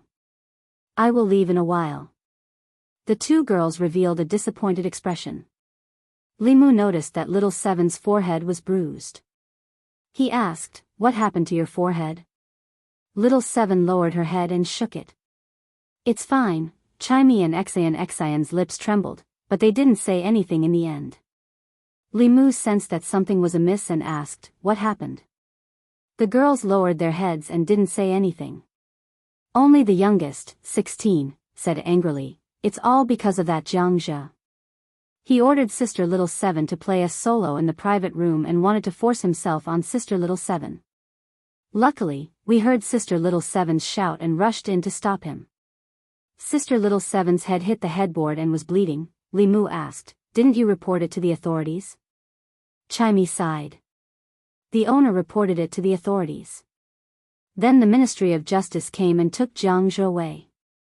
We saw him walk out of the Ministry of Justice with our own eyes." "The Ministry of Justice didn't dare to offend the Academy," Li Mu frowned. "Why didn't you come to me?" 16 lowered her head and touched her fingertips. She whispered, "Jiang Zhe is a student of the Academy. Sister Enin said that we can't offend the Academy. She didn't want us to cause trouble for brother-in-law." After coming to Luoyang, Li Mu was least afraid of trouble. On the contrary, he was afraid of no trouble at all. These days, the psychokinesis he obtained from the people had been decreasing day by day. He just needed to do something to bring him back to the people's sight. Li Mu's face darkened. He said, "How dare they protect such a villain? Come, follow me to the Ministry of Justice." Little Seven looked up at him and shook her head. "Forget it, brother-in-law. I'm fine." Li Mu said, "No, we can't just let this go. Otherwise, people will bully you in the future." Chimey sighed and persuaded Li Mu. "We are of low status and have long been used to it. The Luoyang now is not the Luoyang of the past. They won't dare to go too far." Li Mu shook his head. "If I don't do anything while you are bullied, how am I going to explain it to Sister Lu? Don't be afraid. It's just the Ministry of Justice. With me here, justice will be served." Little Seven said, "Brother-in-law," Li Mu asked, "don't you trust me?" Little Seven bit her lips and finally said, "I'll listen to brother-in-law." Under the lead of Li Mu and Xiao Bai, a group of people walked out of Great Music Lane and went to the Ministry of Justice. After a while, a middle-aged woman ran out of Great Music Lane and said in fear, "It's over, it's over. These ignorant girls want to kill me." As a constable, Li Mu's duty was to clean up all the injustices in the Luoyang. Even if Little Seven wasn't Lu Hanyan's sister, he wouldn't sit by and do nothing. Moreover, Lu Hanyan's sister was his sister. Otherwise, when she came to the Luoyang in the future, how could Li Mu raise his head in front of her? It would have been more convenient for the Luoyang government to take over this case. However, Li Mu thought about it. Lord Zhang was from the Academy. If it involved the Academy's case, it might be difficult for him. Moreover, this case was clearly a hot potato. After coming to the Luoyang, Li Mu had caused enough trouble for Lord Zhang. Lord Zhang had treated him well. If he threw this big trouble to him, it would be too inhumane. When Li Mu walked on the streets, he would attract a lot of attention. Many people even went up to greet him. When he walked through the streets with a few beautiful girls, 100% of the people turned to look at him. Some of the Luoyang citizens couldn't help but ask, "Constable Li, where are we going?" Li Mu replied, "The Ministry of Justice." When the crowd heard that, they perked up. There was going to be a good show to watch. Ever since Constable Li came to the Luoyang, they had gotten used to the bustle. They weren't used to it after so many days of peace. For a moment, the citizens who had nothing to do followed Li Mu to the Ministry of Justice from afar. When the butcher on the street saw this, he slammed his boning knife on the chopping board and said to the waiter of the tea house next door, "Watch my stall. I'm going to watch the show." Although the waiter of the tea house also wanted to watch the show, if he left, the shopkeeper would definitely deduct his money. When he turned back to look at the counter, he realized that the shopkeeper was gone. At the entrance of the Ministry of Justice's Yamen. When the two gatekeepers saw the crowd of citizens heading toward the Ministry of Justice, led by Li Mu from the Luoyang Yamen, they immediately felt a headache coming on. They turned around and ran into the Yamen without hesitation. Li Mu walked to the entrance of the Ministry of Justice, bent down, picked up the drumstick, and hit the drum hard. Pfft! Inside the Ministry of Justice, the director of the Ministry of Justice was drinking tea. He suddenly spat out a mouthful of tea. He put down the teacup, stood up, and said angrily, "Who's hitting the drum outside?" Although the drum outside the Ministry of Justice was for the citizens to cry out their grievances, it didn't make much noise on normal days. The sound of the drum was annoying. It was fine if it interrupted the director of the Ministry of Justice's work, but if he was in the middle of an important activity and was startled by the drum, the consequences would be unimaginable. The Yamen had a rule that anyone who wanted to hit the drum would be stopped and interrogated. If they had any grievances, they would have to talk about it. The director of the Ministry of Justice's pants were wet. When he saw the gatekeeper running in, he said angrily, "What are you doing? Why didn't you stop someone from hitting the drum?" The gatekeeper said in distress, "Sir, the one who hit the drum is Li Mu." "I didn't dare to stop him." The director of the Ministry of Justice was shocked. "What? What's Li Mu doing here again?" After the incident with Zhou Chu, he gave up on the idea of avenging his humiliation on Li Mu. He could even summon the heavenly lightning to help him. This ability was too terrifying. The officials of the Ministry of Justice privately called him the Lightning King. He didn't have to pay with his life even if he killed someone. After all, the heavens were the scapegoat. Who would dare to make the heavens pay with their life? The director of the Ministry of Justice had cultivated for 30 years, but he was only at the 4th level. He couldn't take more than a few purple heavenly lightning strikes. The director of the Ministry of Justice quickly said, "Go out and tell him that I'm not here. Tell him to go back." Li Mu walked in from outside and said, "Sir Yang, how can you be like this? The crime of neglecting your duty is not light." The director of the Ministry of Justice looked at Li Mu, who was still holding the drumstick in his hand. He knew that he couldn't avoid it today. He gritted his teeth and asked, "What are you doing here?" Li Mu said, "I want to report a case." In the court of the Ministry of Justice, the director of the Ministry of Justice sat above and asked Li Mu, as the constable of the divine capital, "Why didn't you report a case to the divine capital? Why did you come to the Ministry of Justice?" Li Mu said, "Because this case is related to the Ministry of Justice." Li Mu held Shao Qi's hand and said, "This morning, Jiang Zhe, a student of the 100 River Academy, wanted to rape my sister in the Great Music Lane. He was stopped and handed over to the Ministry of Justice. However, the Ministry of Justice let him go." "Sir, don't you have an explanation for this?" The director of the Ministry of Justice glanced at him and said, "He didn't succeed. I've already reprimanded him. What else do you want?" Li Mu's face darkened. He asked, "Sir Yang, you're the director of the Ministry of Justice.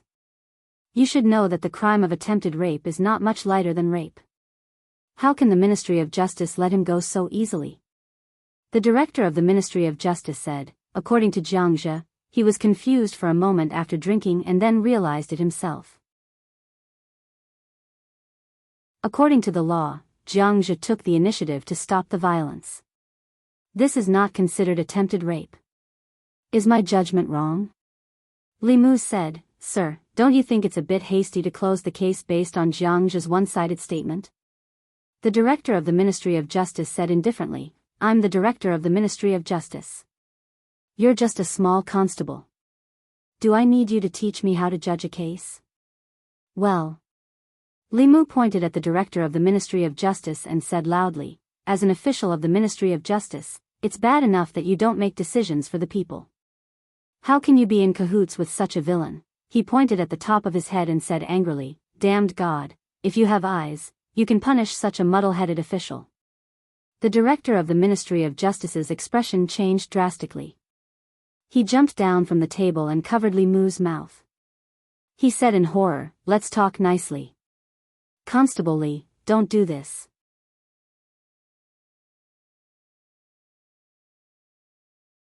Chapter 239. Li Mu was just putting on an act. He glanced at the director and said, "It was you who didn't talk to me properly first." The director wiped the cold sweat off his forehead and said, "It's just a small case. There's no need to trouble the heavens." "It's not necessary, really not necessary," Li Mu said seriously. "Perhaps it's just a small case to you, sir. But to me, it concerns my sister's innocence and even her life. Do you think it's not necessary?" The director said awkwardly, "When did you have a sister?" Li Mu said calmly, "I just recognized her as my sworn sister. Let's talk about it slowly." The director pointed at a constable and said, "Bring a chair for Constable Li." After going through so many things, he completely understood. Li Mu did not purposely go against the old party. Today, he dared to make a scene in the Ministry of Justice and offend the old party. Tomorrow, he dared to offend the new party and strike the disciples of the Zhou family into pieces. He did not belong to any party or power. He was just a reckless young man who did not care about his life. He had no grudges with Li Mu in the past. It was just a small conflict. There was no need for him to risk his life. The constable brought a chair. After Li Mu sat down, the director said, "I was wrong just now. Don't take it to heart, Constable Li. Jiangzhe is a student of the academy. The academy has a high status. Without the academy's permission, if the Ministry of Justice detained their student, I would not be able to withstand the pressure from the people, the imperial court, and other parties." Li Mu asked, "Are you going to let such a villain go unpunished because you're worried about offending people?" The director thought for a while and suddenly said, "Luoyang Magistrate Zhang Chun is upright and outspoken. He is not afraid of the powerful. Why don't the Ministry of Justice send this case to the Luoyang government?" "You can do whatever you want," Li Mu said. "Since the Ministry of Justice has already made a judgment, I don't think it's a good idea to pass it on to the Luoyang government. If the files are messed up, wouldn't a simple case become more complicated?" The director of the Ministry of Justice sighed and said, "Your sister is only slightly injured. Why does a Resterly have to offend the academy? The academy is very protective of its own people and has many connections. There is no benefit in offending them. I'm doing this for your own good." Little Seven tugged at Li Mu's sleeves and whispered, "Brother-in-law, forget it." Li Mu didn't want to let it go, but seeing that Little Seven was about to cry, he could only bring them back first. The director of the Ministry of Justice stood at the entrance of the yamen and waved at Li Mu. "Constable Li, take care." After sending the god of plagues away, he walked back to the yamen and heaved a sigh of relief. Seeing the assistant minister of the Ministry of Justice standing in the courtyard, he bowed slightly and said, "Assistant Minister Zhou." Zhou Zhong asked, "How was it?"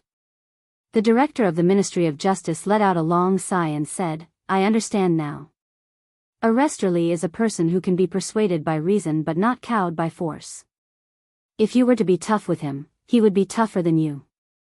Moreover, he is not afraid of anyone. Fortunately, he is not in the Ministry of Justice. Otherwise, the Ministry of Justice would be in chaos because of him." Zhou Zhong said, "I'm asking you, what do you think of Li Mu as a person?" The director of the Ministry of Justice thought for a while and said, "I used to think that he was arrogant and annoying. Now, I think, he is actually quite amazing. The things that he does are things that others don't dare to do." Zhou Zhong smiled and walked into the yamen with his hands behind his back. The director of the Ministry of Justice followed behind him and said, "The case of the Great Music Workshop is just a small case. However, something big happened in Danyang County. The county magistrate of Ani County under Danyang County suddenly died in his home. After the investigation, the Danyang County government found out that he was assassinated." "Assassinated?" Zhou Zhong raised his eyebrows and asked, "What about the county magistrate of Ani?" The director of the Ministry of Justice shook his head and said, "I don't know. Sir, you suspect that he is a heartless official who oppresses the people. This caused the righteous people to be dissatisfied and thus caused the death of his life?" Zhou Zhong nodded and said, "It's hard to say whether it's true or not. First, send someone to the Ministry of Personnel to get the resume of the county magistrate of Ani." On the streets of Luoyang, Xiaoqi lowered his head and pinched the corner of his clothes. He whispered, "Brother-in-law, you won't blame me, right?" Li Mu sighed and said, "I know that you are doing this for my own good. However, this will only encourage the unhealthy trend in Luoyang." Yinin advised Li Mu, "Brother-in-law, you have just arrived in Luoyang not long ago. You don't know how important the academy is in Luoyang and the Great Zhou. For generations, all the officials in the imperial court came from the academy. The people also respect and trust the academy. If you offend the academy, they can easily ruin your future." Xiaoqi and Yinin were all thinking for him. Li Mu could not reprimand them. After sending them back to the great music bar, he returned to the government office with Xiao Bai. In the great music lane, the middle-aged woman pointed at their heads and scolded angrily, How powerful do you think my background is? Is the Ministry of Justice a place where you can mess around? Every single one of you has no conscience. Will you only stop after I close my shop and send me to prison? She slapped their butts and said, I am still counting on you to make money. Go back to your rooms. In the future, play a solo in the accord room. Don't close the door. When Li Mu returned to the government office, he saw Zhang Chun pacing back and forth in the yard. Seeing Li Mu return, Zhang Chun asked, Do you have any more pears? Li Mu asked, Sir, don't you think the gong pears are sour? Zhang Chun said, This official likes to eat sour food. Li Mu placed the gong pears in the flask heaven ring. He flipped his hand and a pear appeared in his palm. He handed it to Zhang Chun. Zhang Chun had seen Li Mu's flask heaven magic treasure on the day of Zhou Chuxing's death. Now that he saw it with his own eyes, he could not help but sigh at the difference between people. Her Majesty's grace to him was truly meticulous, from the moment he was young to the moment he was young. He took the pear and said, Don't be so stingy. Give me another one. Li Mu threw him another one. Zhang Chun did not eat it. He just put it in his sleeve. Li Mu asked, Sir, did anything happen in the imperial court today? It's nothing serious. Zhang Chun recalled and said, Her Majesty wanted to reduce the number of students in the academy. She was opposed by Baichuan and Qingyan Academy. The deputy dean of Baichuan Academy directly scolded Her Majesty in the imperial court. He said that Her Majesty wanted to overturn Emperor Wen's achievements and destroy the accumulation of great Zhou over the past 100 years. He reminded Her Majesty not to become a sinner. Although the academy could not participate in politics, a few of the higher-ups in the academy could attend the imperial court. This was a rule set during the reign of Emperor Wen. Because of their superior status and no interests involved, they could even criticize the emperor when they met a fatuous emperor. This was also the power granted to them by Emperor Wen. Li Mu asked, What did Her Majesty say? Zhang Chun shook his head and said, Her Majesty said nothing. It seemed that Mr. Mei was right. The Empress was indeed a broad-minded and wise ruler. She could still remain silent even after being criticized like this. But even if the Empress could tolerate it, Li Mu couldn't. Since he already knew, he could not pretend that nothing had happened. He had to share the burden of the ruler. The Empress was humiliated. If he did not do something for the Empress, he would be too ashamed to eat the tribute pears she rewarded him. Li Mu thought for a moment and suddenly asked, Sir, if someone attempted to rape a woman, how should he be punished? Zhang Chun asked, Was he stopped midway or stopped by himself? Li Mu said, The woman resisted and attracted others to stop him. Zhang Chun said, The punishment for attempted rape is 100 beatings.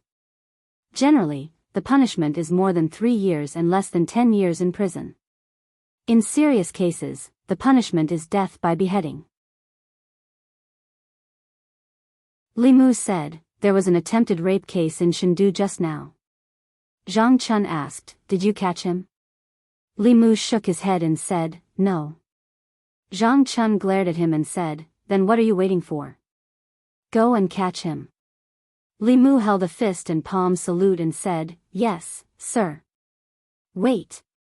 He was about to leave when Zhang Chun suddenly stopped him. He looked at Li Mu suspiciously and asked, Is the person you're talking about a disciple of the Zhou family? Li Mu shook his head and said, No. Zhang Chun touched his chin and said, Then it's the Shao royal family. Li Mu shook his head again and said, No. Is he an influential person in Chengdu? No. Is he a disciple of an official of the 4th rank or above? No. Zhang Chun finally breathed a sigh of relief and said, What are you waiting for? Go and catch him.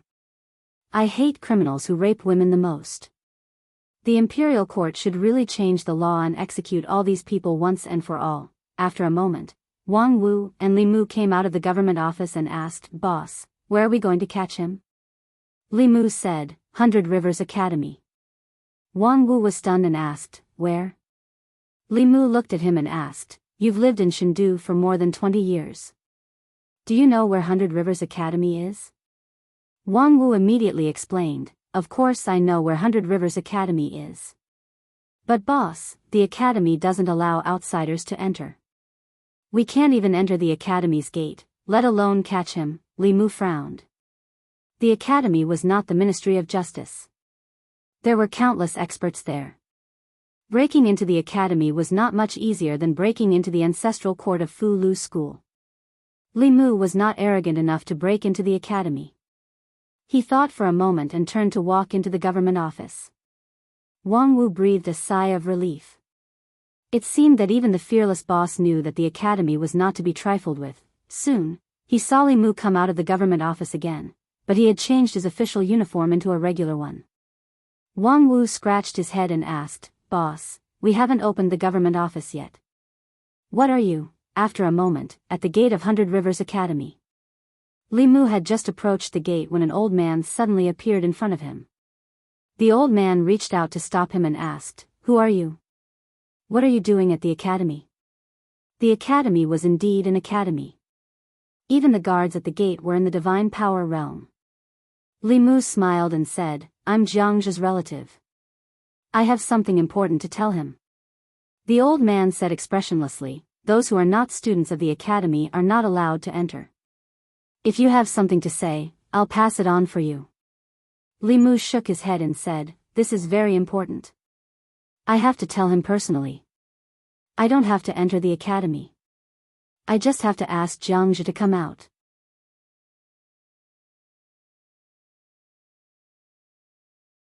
Chapter 240. After the old man entered the academy, Li Mu waited outside the academy. The Hundred Rivers Academy was located in the southern district of the divine capital. It covered a large area. The road in front of the academy could accommodate 4 carriages at the same time. There was a stone tablet in front of the academy. It was engraved with the words, 100 Rivers to the Sea. It was said that it was written by Emperor Wen himself. Standing in front of the academy's gate, a magnificent aura hit him in the face. Li Mu wouldn't have such a feeling just by looking at a door. There must be a formation covering the academy. Li Mu waited outside for a quarter of an hour. During this time, students came in and out from time to time. Li Mu noticed that when they entered the academy and walked through the gate, there was an obscure fluctuation of spirit energy on them. Obviously, the gate of the academy was a powerful formation. The students of the academy should have something to verify their identity. If outsiders came close, they would be blocked outside by the formation. Li Mu waited for a while more. The old man he saw just now finally came out with a young student. Jiang Zhe looked around but did not see a familiar face. He turned around and asked, "You said that my relative is here. Where is he?"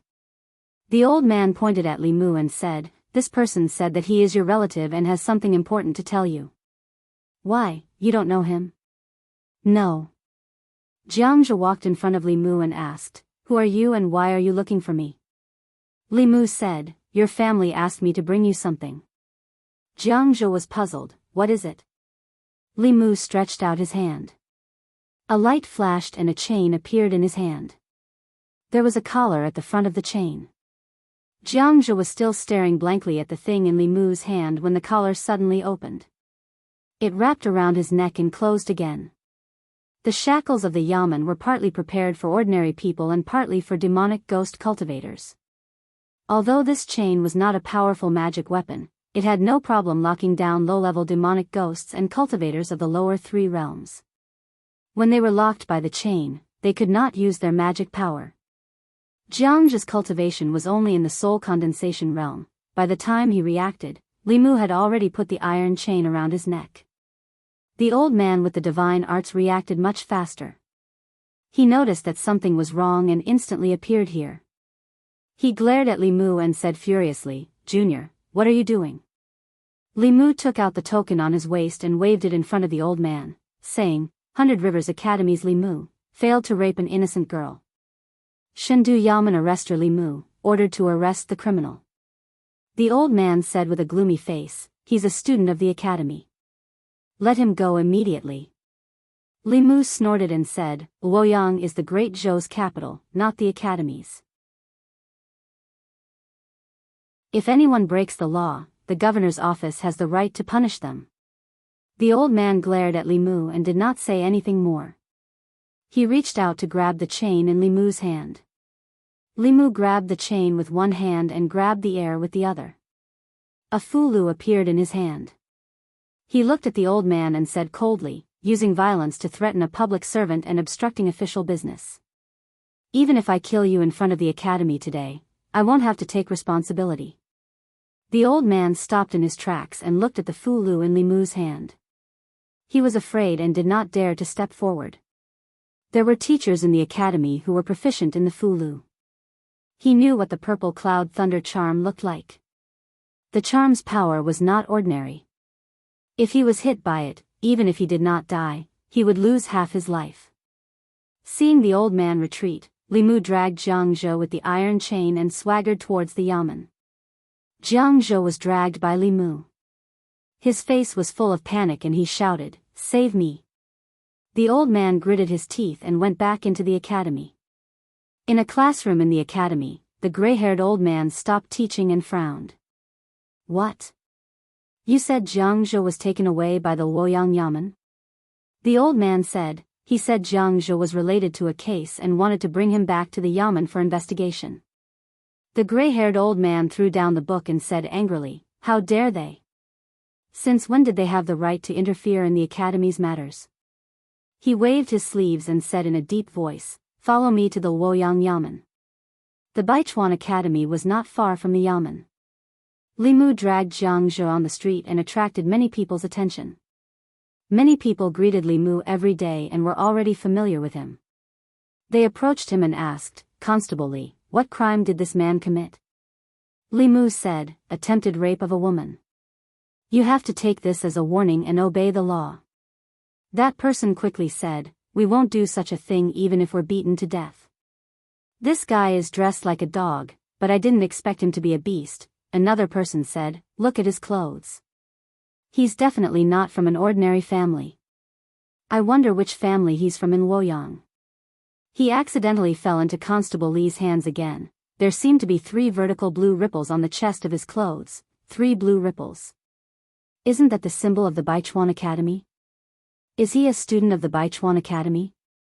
Yes, he's a student of the Baichuan Academy. He's wearing the academy uniform. Li Mu dragged Jiang Zhou away. The people were still talking behind them. The academy had a high status in the hearts of the people. It was a place that nurtured talents for the country. For more than 100 years, the academy's students had contributed a lot to the Great Zhou. How can a student of the Baichuan Academy be a rapist?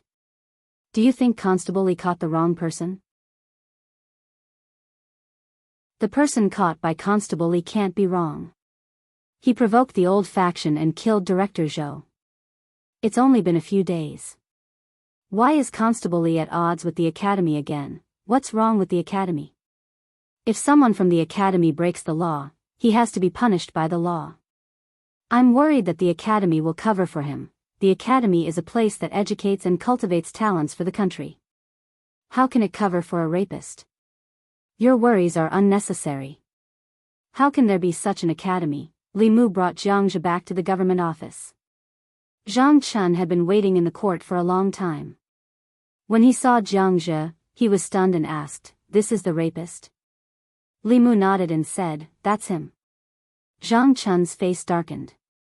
He said, "He's well dressed. I didn't expect him to be a beast." After snorting coldly, a trace of doubt appeared on his face. He muttered, "Why do I find his clothes familiar? I think I've seen them somewhere before." Wang Wu reminded him, "This is the uniform of the Baichuan Academy." Zhang Chun suddenly understood and said, "I remember. When I was still in the Scroll Academy, the students of the Baichuan Academy wore this kind of clothes during the competition of the 4 academies. It turns out that he's from the Baichuan Academy, the Baichuan Academy." Zhang Chun stared at Li Mu with wide eyes and said angrily, "He's from the Baichuan Academy. Why didn't you tell me?" Li Mu said innocently, "Your Excellency didn't ask." Zhang Chun was speechless for a moment. He asked the dignitaries, the old party, and the new party, but he didn't mention the academy. It was not that he didn't think of it, but he thought that even if Li Mu was bold, he should know the status of the academy in the hearts of the officials and the people. Even His Majesty had to respect the academy. Who did he think he was? Could he ride on His Majesty's back? Li Mu said, Your Excellency, Zhang once said that everyone is equal in front of the law. Anyone who commits a crime must be punished by the law. Your Excellency has always been my role model. Do you think that the students of the academy are above the people and can get away with it if they commit a crime? Zhang Chun's old face turned red. He coughed softly and said, Of course I didn't mean that, but you should at least tell me in advance so that I can be mentally prepared. Li Mu said, I thought that in your eyes, there are only law-abiding and law-breaking people. There is no distinction between the common people and the students of the academy. Zhang Chun sighed, but, Li Mu asked, Don't you think so, Your Excellency? Zhang Chun's expression turned serious. He said, Of course I think so. Everyone is equal in front of the law. Even the students of the academy must be punished if they are punished. As soon as he finished speaking, several figures walked in from outside. The leader was a gray-haired old man. Behind him were several students who were also wearing the uniform of the Hundred Rivers Academy. Jiang Zhe looked at the old man with hope on his face.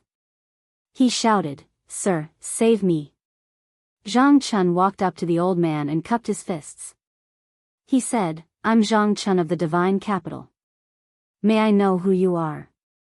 The old man in luxurious clothes said lightly, My surname is Fang. I'm an instructor of the Hundred Rivers Academy. Zhang Chun said, So it's Sir Fang. I've heard so much about you. The old man in luxurious clothes went straight to the point. May I know what crime my student has committed for you to detain him in the yamen, Sir Zhang? Zhang Chun said, This person attempted to rape a woman. Although he failed, he must be punished by the law. The old man in luxurious clothes said, Jiang Zhe is a student of the academy. The academy will punish him for his mistake. There's no need for the yamen to do it. Zhang Chun shook his head. He didn't make a mistake. He broke the law. The old man in luxurious clothes asked, May I ask if he ever succeeded in raping a woman? Zhang Chun shook his head. No. The old man in luxurious clothes said, If that's the case, how can you say he broke the law? Zhang Chun didn't explain this time, so the old man thought that he had nothing to say. He grabbed the iron chain around Jiang Zhe's neck and pulled with force. The iron chain was torn apart by him. He glanced at Jiang Zhe and said coldly, You disgraceful thing. Scram back to the academy immediately and accept your punishment. Jiang Zhe shuddered and quickly stood in the midst of the students. The old man glanced at Zhang Chun and said, Sorry to disturb you. With that said, he led the group away from the yamen. From beginning to end, Li Mu did not stop them. With his understanding of Zhang Chun, it was hard to say if Jiang Zhe had not entered the yamen. Once he entered, it would not be easy for him to leave. Even if he left now, he would have to return sooner or later. This is too much. As soon as the old man left, Zhang Chun pointed at the door and shouted, How dare they barge into the yamen and kidnap a criminal in broad daylight? Do they have no respect for the law? Does His Majesty even exist? I'll write a memorial to His Majesty.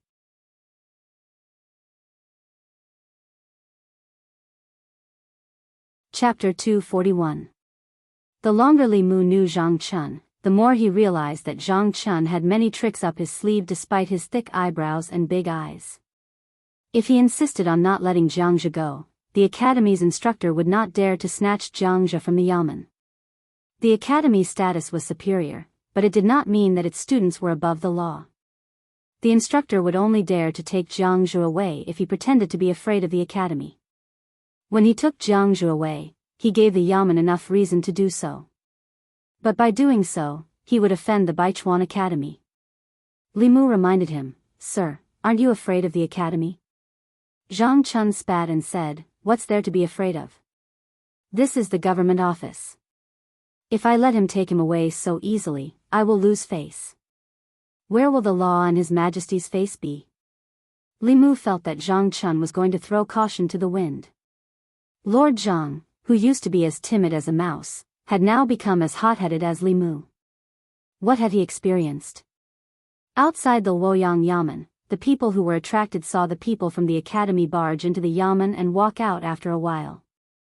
Jiang Zhe, who was handcuffed by Li Mu, was also in the crowd and could not help but be shocked. He's out just like that? Raping a woman is such a serious crime. He's out just like that? What else can he do? You know what kind of place the academy is and how many connections they have in the imperial court. Not to mention rape, even murder and arson, as long as the academy protects them, nothing will happen. The people could not understand what they saw with their own eyes. The academy had a high status in the hearts of the people. For 100 years, the academy had been sending talents to the imperial court. Most of the 36 counties in the Great Zhou, including the Luoyang, were governed by the academy's students. The academy had contributed greatly. The 4 major academies in the Luoyang were respected by the people, be it the instructors or the students. They only saw the academy's glory, but rarely saw this side of the academy. The Baichuan Academy. The old man in fine clothes who had returned to the academy looked at Jiang Zhe and snorted. He said angrily, "Bastard." Jiang Zhe hurriedly knelt down and said, "Teacher, this student was wrong. This student will never dare to do it again." The old man said, "This old man has saved you this time. If there's a next time, you'll have to fend for yourself." Jiang Zhe repeatedly promised, "I won't dare to do it again. I won't dare to do it again." The old man coldly looked at him and said, "If you were a bit more diligent in your cultivation, you wouldn't have been so easily taken down by a Jushin officer.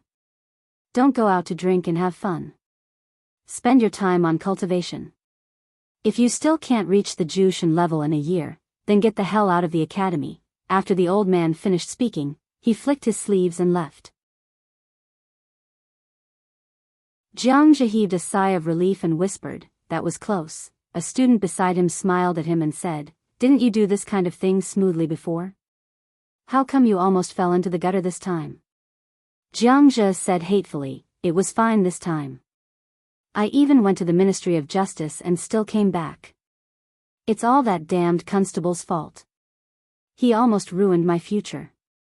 This debt, I'll settle it sooner or later," the student said. "It's just a constable. When you leave the academy next year and get a good position in the divine capital, there will be plenty of ways to kill him." Crepe Myrtle Hall. There wasn't anything important to discuss in today's morning court. After the 6 assistant ministers reported their work, the young female official walked out from behind the curtain and said, "If there is nothing else, then today's morning court will end here." The officials put away their tablets and were about to leave when a voice suddenly came from the back of the hall. "Your Majesty, this official has a memorial." Everyone couldn't help but look at the back. During the morning court, the officials stood according to their ranks. Those standing at the back were usually the lowest-ranking officials. When they came to the court, they were just going through the motions. Very few of them would take the initiative to speak. At the end of everyone's line of sight, at the entrance of Crepe Myrtle Hall, an official in the second last row stood up. It was the first time for most of the officials in the hall to see him. The official took a few steps forward and came to the center of the hall. He bowed and said, "I'm Zhang Chun of the Divine Capital. I have something important to report." When he reported his official position, many people in the hall realized that he was Zhang Chun. The abolition of the silver in lieu of crime was due to the letter he had sent. The children of several officials in the hall had all suffered under his hands. He had only been in the divine capital for a few months, but he had been promoted twice. He even had the right to discuss matters in the court. He had stepped on these officials. The young female official stood at the top and said calmly, "Report." Zhang Chun raised his head and said, "Instructor Fang of the Baichuan Academy forced his way into the Yamen 3 days ago and took away a criminal from the divine capital Yamen. This case involves the academy, so I dare not make a judgment. Your Majesty, please make a decision." As soon as he finished speaking, there was an uproar in the court. No one had expected that Zhang Chun would amaze the world with a single brilliant feat. He had just proposed to abolish the substitute silver last time, and now he was accusing the academy. No wonder Li Mu of the divine capital Yamen was so arrogant.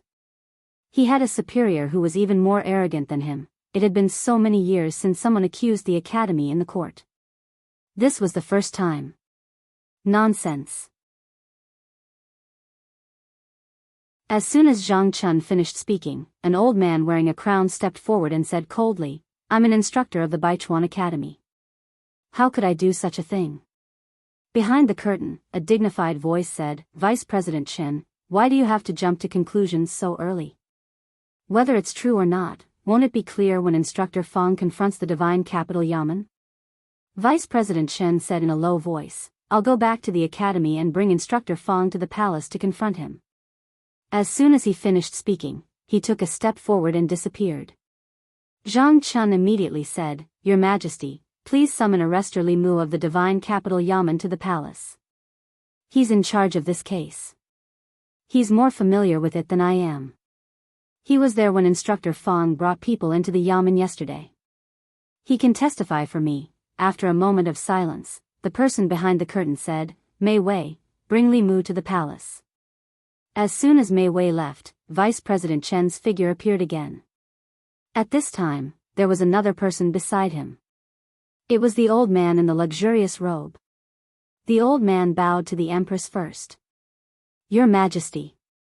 The young female official said, "Instructor Fang, the Divine Capital Yamen said that you brought people into the Divine Capital Yamen 3 days ago and took away a prisoner. Is this true?" The old man in the luxurious robe glanced at Zhang Chun, and his expression changed slightly.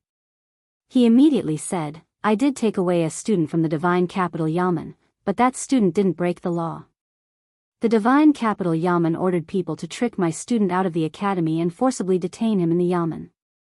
I heard that I went to the Yamen to rescue him. How can you say that I forced my way in?"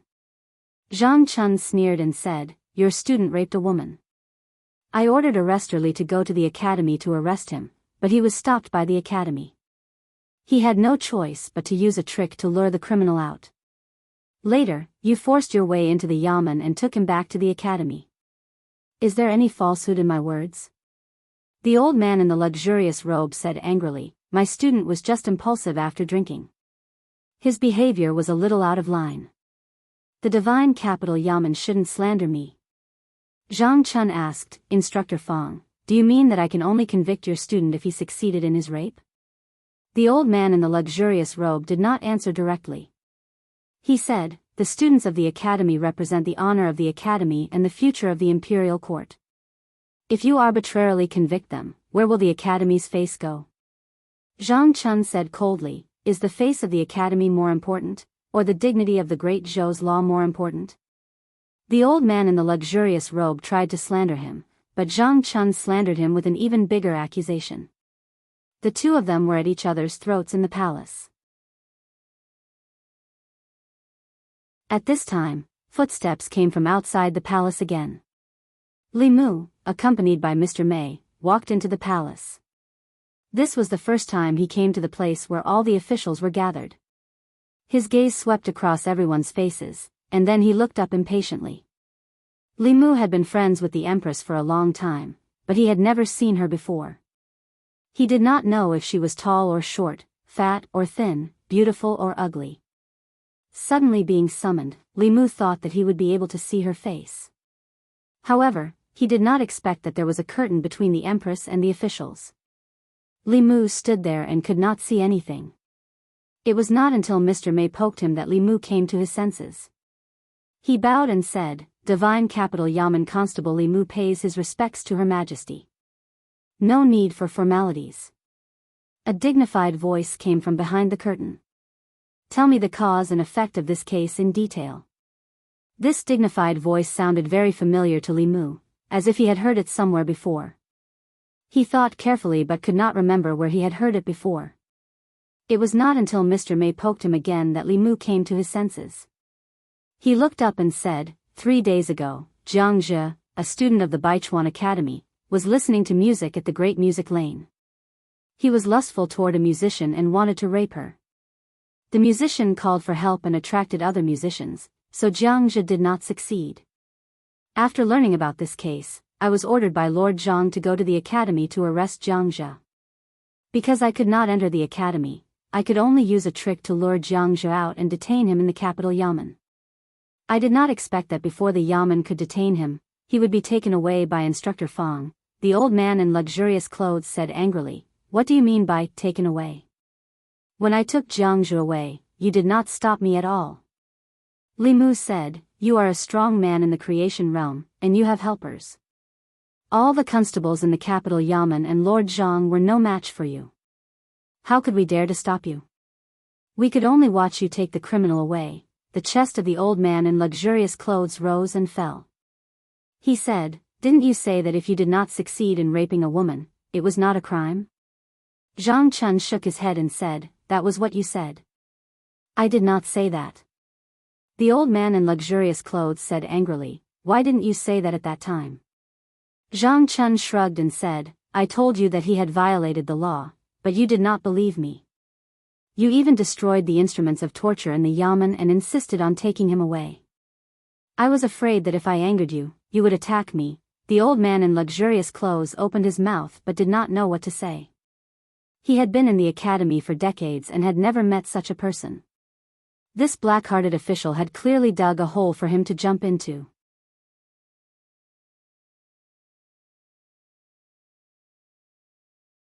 Chapter 242. Instructor Fang was rendered speechless by Zhang Chun's words. The vice-headmaster of the 100 Rivers Academy could no longer sit by and watch. He said, "I believe that the students of our academy would not do such a thing. Your Majesty, please investigate thoroughly and clear the name of our academy." After a short period of silence, the Empress's voice came from behind the curtain. "Since Vice-Headmaster Chen has said so, the case will be investigated by the Luoyang government." Vice-Headmaster Chen raised his head and said, "Your Majesty, the Luoyang government is suspected of framing the academy. The case should not be handled by the Luoyang government." The Empress thought for a while and said, "Then let the Ministry of Justice investigate." The Minister of Justice stepped out and bowed. "Yes, Your Majesty." This was all Li Mu and Zhang Chun could do. Although they had set a trap for Instructor Fang, they could find out whether he had really made a scene in the Luoyang government and snatched Instructor Fang away with a little investigation. It was already the best result that the Ministry of Justice could do a retrial. Li Mu had never thought of bringing down the academy, and it was impossible for him to do so.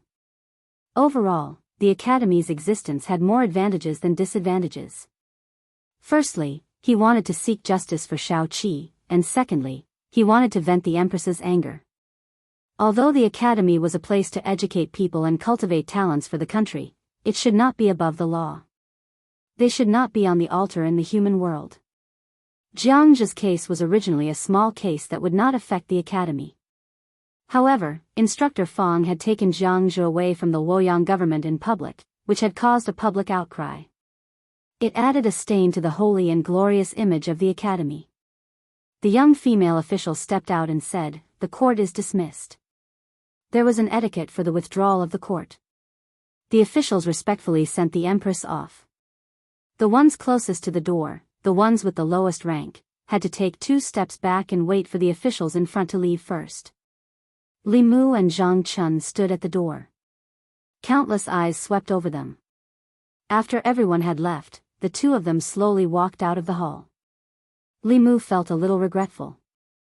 It was not easy to enter the palace, but he did not see the Empress's face. There would be no chance next time.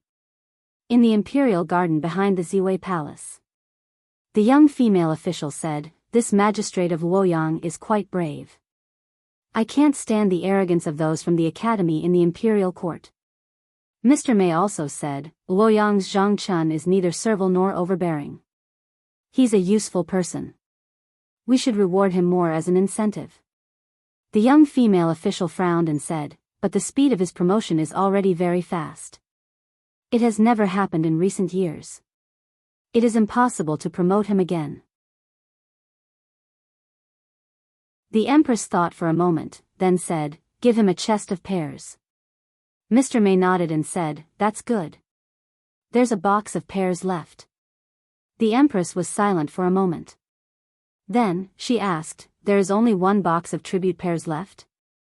Mr. Mei said, "In Jiangyin County, there are only a few mother trees. They were carefully cultivated by the local government. Every year, there are no more than 10 boxes of tribute pears. After they are sent to the palace, they have to give some to the West Palace. There aren't many left, the Empress thought for a moment, then said, then give me half a box. No, give me 3, Luoyang government. Zhang Chun looked at the 3 boxes of tribute pears sent from the palace. He bowed excitedly and said, thank you, Your Majesty. Mr. Mei said, I hope that Mr. Zhang will continue to do his job diligently and honestly. Don't let Your Majesty down. Zhang Chun said solemnly, I will remember. After sending off Mr. Mei, Zhang Chun picked up a tribute pear and took a bite. He said proudly, this pear is so sweet. After leaving the palace, Li Mu went straight to the great music bar. The Ministry of Justice would definitely ask Shao Qi and the others to investigate the case. He needed to tell them in advance so that they would not panic. When little Seven heard this, she was clearly worried. She was only a lowly musician and had never experienced such a situation. Li Mu looked at her and comforted her, don't worry. I will go to the Ministry of Justice with you. You are the victim. They should be the ones worried. When little Seven heard this, she finally relaxed. At the same time, in the Ministry of Justice, Vice President Shen said to the Minister of the Ministry of Justice, this matter concerns the reputation of the Academy. I will leave it to you. The Minister of the Ministry of Justice hesitated for a moment and looked up at him. He said, the behavior of the Academy's students has nothing to do with the Academy. If it is handled impartially, the Academy will not be implicated. If the Ministry of Justice is biased, it will be disadvantageous to the Academy. Vice President Shen, you must think carefully. Vice President Shen frowned. He had just declared that Jiang Zhou was innocent in the court. If the Ministry of Justice overturned it, wouldn't he become a joke? At this moment, the Minister of the Ministry of Justice, Zhou Zhong, said, the Ministry of Justice has the power to decide the case. The girl was not harmed. As long as Jiang Zhou insists that he was rude after drinking and repents, he will be exempted from punishment. Vice President Shen thought for a moment and said, I still don't believe that the Academy's students would do such a bad thing. The Minister of the Ministry of Justice understood what he meant. He meant that the Ministry of Justice would help the Academy regardless of whether Jiang Zhou was guilty or not. He already knew the inside story of this case. With the Ministry of Justice's ability, it would not be difficult to get Jiang Zhou off the hook within the scope of the law. He was from the Baichuan Academy, so he could not refuse. He nodded and said, since Vice President Shen has decided, then let's do it. After that, he looked at the Minister of the Ministry of Justice and said, I'll leave this case to you, Minister Zhou. Zhou Zhong nodded and said, don't worry. Jiang Zhou's case had already caused a certain degree of discussion within a small circle in the past 3 days. In the morning court, the Luoyang ordered Zhang Chun to sue the Academy's instructors. The news that the Empress ordered the Ministry of Justice to reinvestigate the case also gradually spread after the morning court. When people saw that Jiang Zhou was brought to the Ministry of Justice, a large number of people began to gather at the entrance of the Ministry of Justice to watch. Zhu Tsong and Wei Peng, who had been drinking in the fragrance house, were able to enter the Ministry of Justice because of Yang Xiu. They watched from afar in the direction of the court. Yang Xiu said with a serious expression, the minister rarely judges cases in person. Zhu Tsong asked, how will Jiang Zhou be sentenced? Rape is a serious crime. I'm afraid the rest of his life is over, Wei Peng said, not necessarily. Zhu Tsong knew that Wei Peng had been painstakingly studying the laws of the Great Zhou these days. He turned to look at him and asked, what do you mean? Wei Peng said, in the laws of the Great Zhou, raping a woman is a serious crime. Usually, the offender will be sentenced to 3 to 10 years in prison. If the case is serious, the offender can be executed. Even if he doesn't succeed in his crime, he will still be sentenced to 3 years in prison for attempted rape. Zhu Tsong asked, that means Jiang Zhou will spend at least 3 years in prison? Wei Peng shook his head and said, this is a case of attempted rape. If he gives up in the process of rape and stops the crime voluntarily, he can be exempted from punishment if he doesn't cause any harm to the woman. He looked in the direction of the court and said slowly, the key to this case is whether Jiang Zhe stopped the violence voluntarily or was stopped by someone else. This will determine whether he will be acquitted or be sentenced to 3 years in prison. Zhu Tsong was puzzled. What's the difference if he failed to rape her anyway? I know that. Yang Xiu finally had a chance to interrupt. He said, if he stops the crime voluntarily, he will also be sentenced to a heavy sentence. The perpetrator will have no way out. This law seems to give the perpetrator a chance, but it is actually a protection for the victim. Wei Peng nodded and said, although this is the original intention of the law, it will also give many people a chance to take advantage of this loophole. In the court of the Ministry of Justice, Jiang Zhe knelt on the ground and said, Sir, please understand. I was impulsive after drinking and was rude to this lady. Later, I remembered the teacher's teachings and suddenly came to my senses. I didn't continue to violate this lady, Yining said angrily. You only stopped when we rushed to the room, Jiang Zhe said. At that time, I wanted to apologize to this lady. You misunderstood, you are clearly quibbling. That is the truth. Jiang Zhe looked up at the Assistant Minister of the Ministry of Justice and clasped his hands. Sir, please understand. Both sides had their own version of the story. Jiang Zhe said that he stopped the violence voluntarily, but the musician of the Great Music Bar said that he was stopped by others. Although the results of these two cases were the same, the meaning was completely different.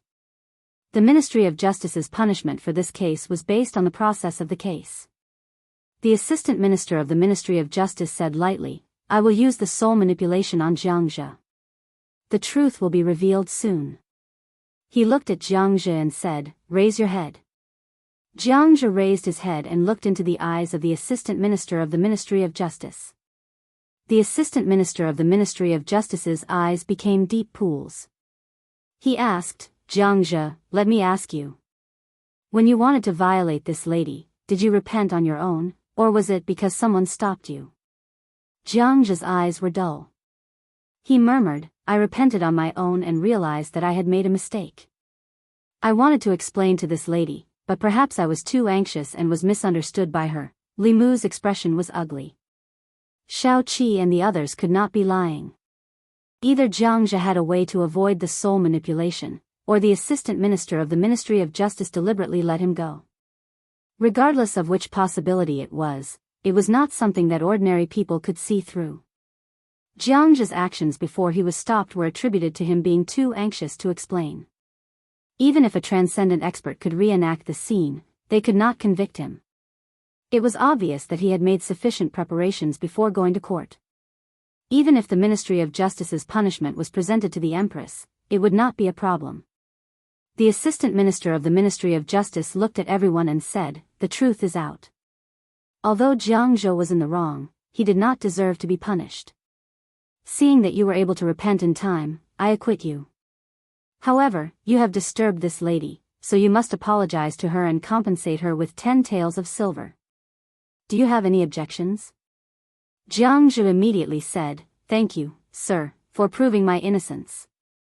He stood up and bowed to Xiao Qi. He said, I was rude after drinking and offended you. I apologize to the lady. The Assistant Minister of the Ministry of Justice slammed the gavel and said, the case has been investigated. The court is dismissed. Jiang Zhe left 10 taels of silver and looked at Li Mu and the others. He smiled and strode out of the Ministry of Justice. Li Mu sent Xiao Qi and the others out of the Ministry of Justice. He looked back and walked back. He looked at a figure standing in the courtyard and said slowly, Sir Zhou, you should know better than anyone whether Jiang Zhe is guilty or not, right? Zhou Zhong looked at him and asked, is this important?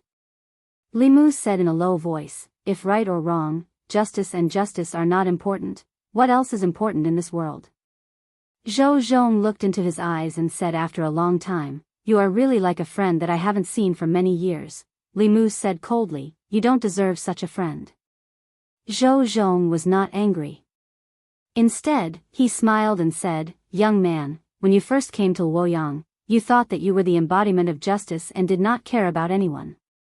They fought with the rich and powerful, corrupt officials, and the academy. There were many people like you in the past, but now you are the only one. Do you know why?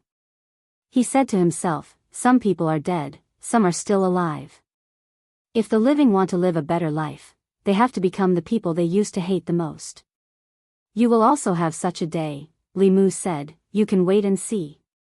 Zhou Zhong said, I will wait and see. Li Mu turned around and left in big strides. Zhou Zhong looked at his back and a mysterious smile appeared on his face.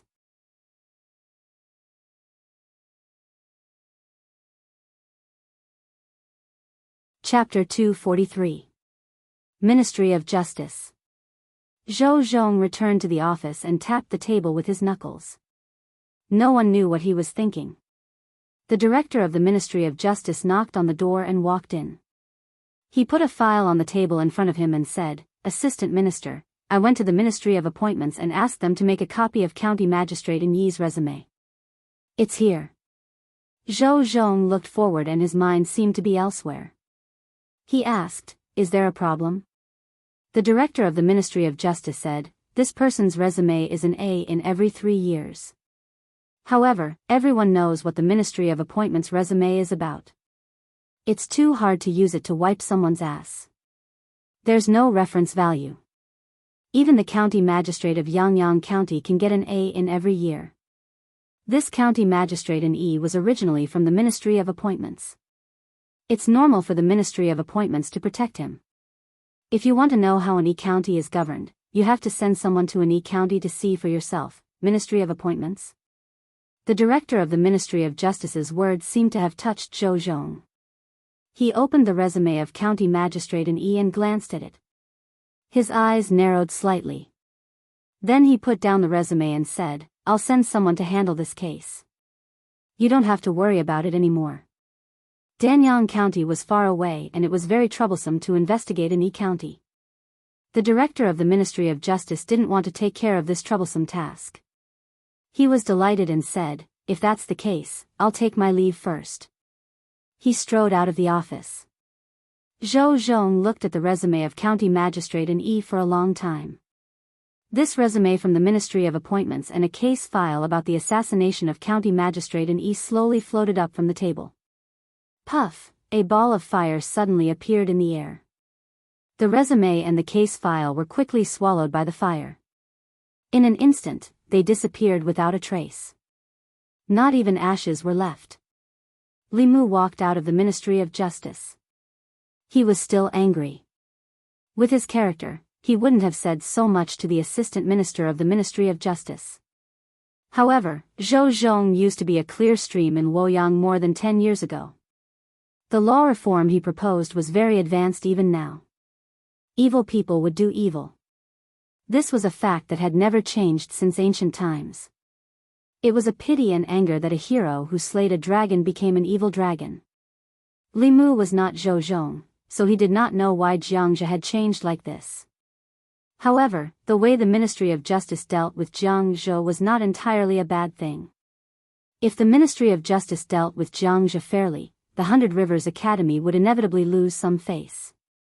After all, it was shameful for a student of the academy to have such a scandal. This loss of face was negligible.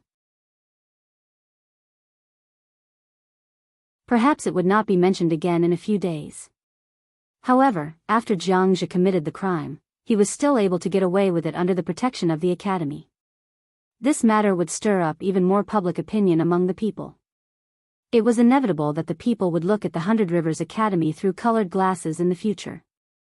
It had to be said that some people in the academy were used to being high and mighty. That was why they made such a stupid decision. Zhou Zhong wasn't helping the 100 Rivers Academy.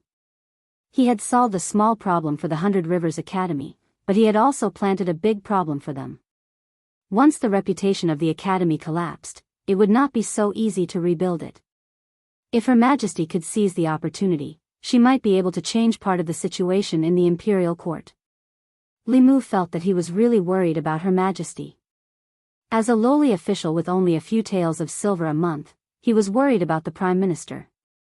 Outside the Ministry of Justice, the onlookers had not dispersed. A man came forward and asked, Constable Li, why did Jiang Zhe swagger out of the Ministry of Justice? Is he really not guilty? Li Mu did not speak. He only sighed and said, the Ministry of Justice has already declared Jiang Zhe not guilty. Let's disperse. How could this be? Constable Li, is there any inside story? Isn't it obvious? Don't make things difficult for Constable Li. He has his own difficulties. Who dares to provoke the academy? Constable Li might even lose his position. Constable Li has done so much for us. We have to think for him.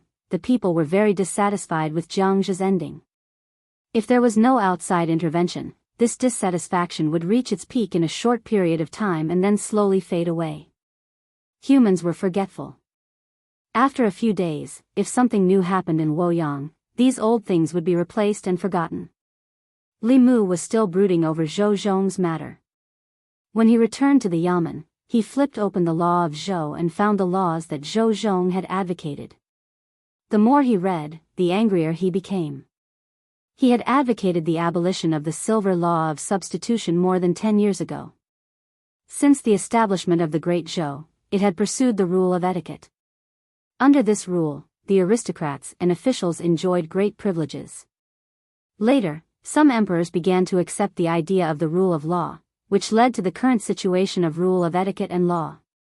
The silver law of substitution was actually to legalize the privileges of the privileged class.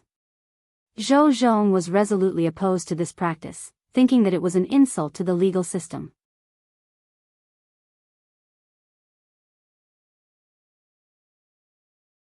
If he did not know that the Empress was a cultivator of the seventh land who could sit in the palace and know everything in the world with a pinch of her fingers, Li Mu would have thought that she had installed a surveillance camera on him. But since they were talking about this, he could use Mr. May to tell His Majesty his thoughts. Li Mu said, it's not entirely a bad thing that the Ministry of Justice covered up for Jiang Zhe. The deputy headmaster of the Baichuan Academy dared to criticize His Majesty in front of the court because of the academy's high status and high reputation among the people and the court. If the academy loses its reputation, His Majesty can reasonably reduce the number of students from the academy who can become officials. If such a scandal happens, how can they refute His Majesty? The academy's high status was because they had sent many talents to the court and the people trusted them. Once the people no longer trusted them, they would naturally lose their high status. As the ruler of the Great Zhou, the Empress had absolute power. In principle, as long as she wanted to do something, there was nothing she could not do. However, if she acted arbitrarily and did not care about the opinions of the academy and the officials, it would not be good for maintaining the stability of the court and gathering the people's support. All she needed was a reason. If the Empress took advantage of this and made a fuss, the academy would lose more than just trust and status. Mr. May's eyes flashed with a strange light. He said, "You're right. I'll go to the palace and report to His Majesty." Before she left, Li Mu added, "Remember to remind His Majesty that the impact of Jiang Zhe's incident is limited. The Baichuan Academy has been in Luoyang for hundreds of years and will not lose its reputation so easily. The people will soon forget about this unless someone is fanning the flames and pushing the Baichuan Academy to the cusp of the storm." In the palace. In a hall. The space in the hall fluctuated and the figure of a Mr. May appeared out of thin air. Her body began to change, gradually turning into another figure. She looked at the real Mr. May and said, "You're right. He is indeed loyal to me and smart. If he were in the court, I would feel much better. Think of a way to get him to my side."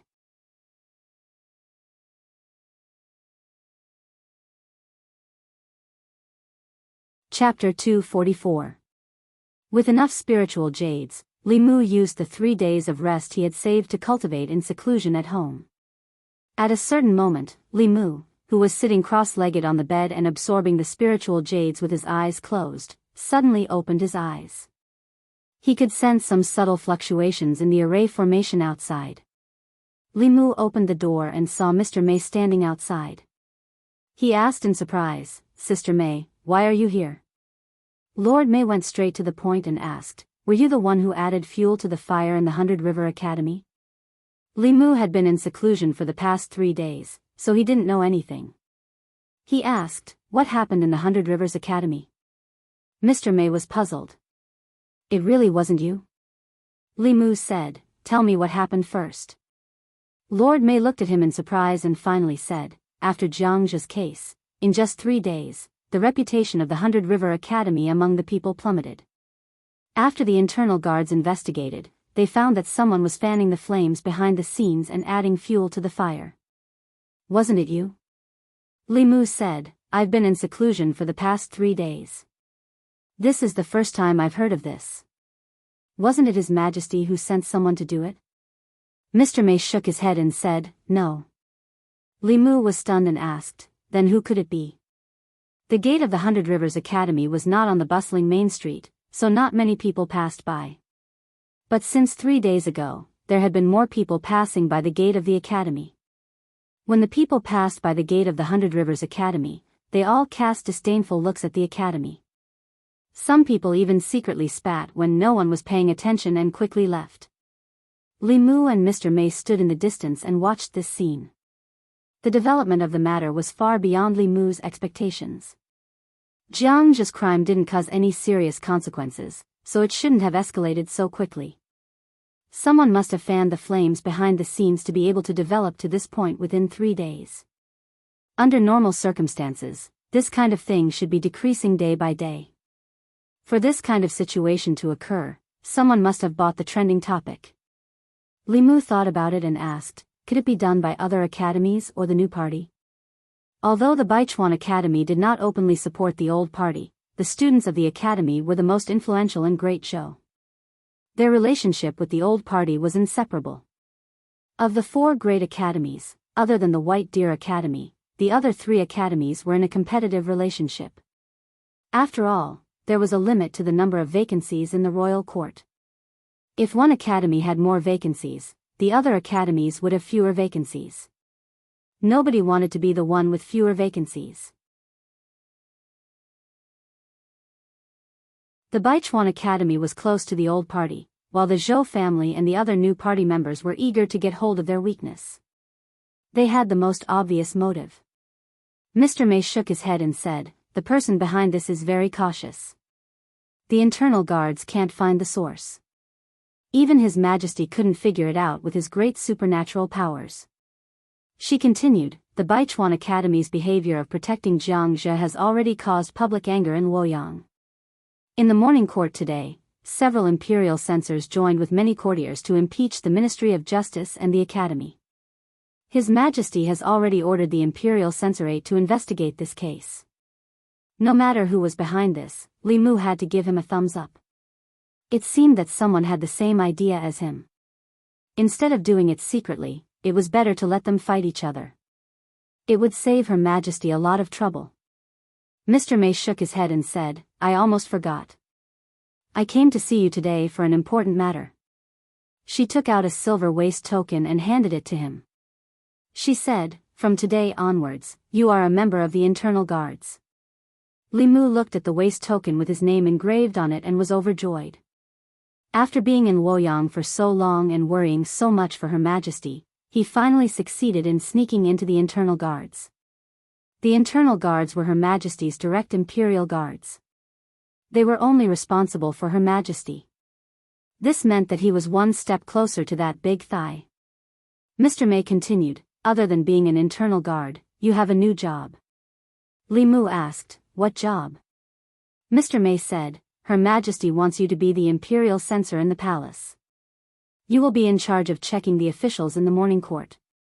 Li Mu was stunned and asked, "Don't you have to be from the academy to be an official?"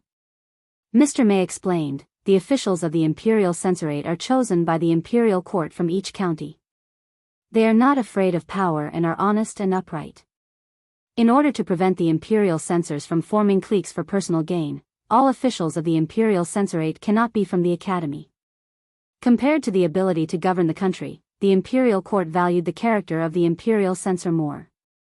The cleaner the background, the more upright he was. He would be more suitable to be an Imperial Censor if he dared to speak out and scold other officials. The Imperial Censor in the palace, as the name suggested, was an imperial censor who worked in the Golden Palace. Their job was to observe the officials in the morning court to see if they were disheveled, lazy, or otherwise impolite. In addition, they had the right to express their opinions on the imperial court. All the officials in the imperial court, no matter their rank, had the right to discuss the imperial court's affairs. Becoming the imperial censor in the palace had little impact on Li Mu's current life. He was still the arrestor of the Luoyang Yamen, but he had to appear in the palace every time he attended the court. He stood in the corner of the palace and observed secretly. Li Mu was confused and asked, "Why did Her Majesty suddenly want me to be an imperial censor?" Mr. Mei said, "Because you are not afraid of the nobles or the academy. She dares to speak out. Her Majesty needs you to speak out in the imperial court." Li Mu nodded and said, "I understand." Baichuan Academy. An old man pointed at Vice President Chen and said angrily, "Are you stupid? You ruined the academy's century-old reputation in order to protect a guilty student. You have to apologize to the academy's past sages." Vice President Chen's face also darkened. He said, "This was originally a small matter. It shouldn't have escalated to this point. Someone must have added fuel to the fire."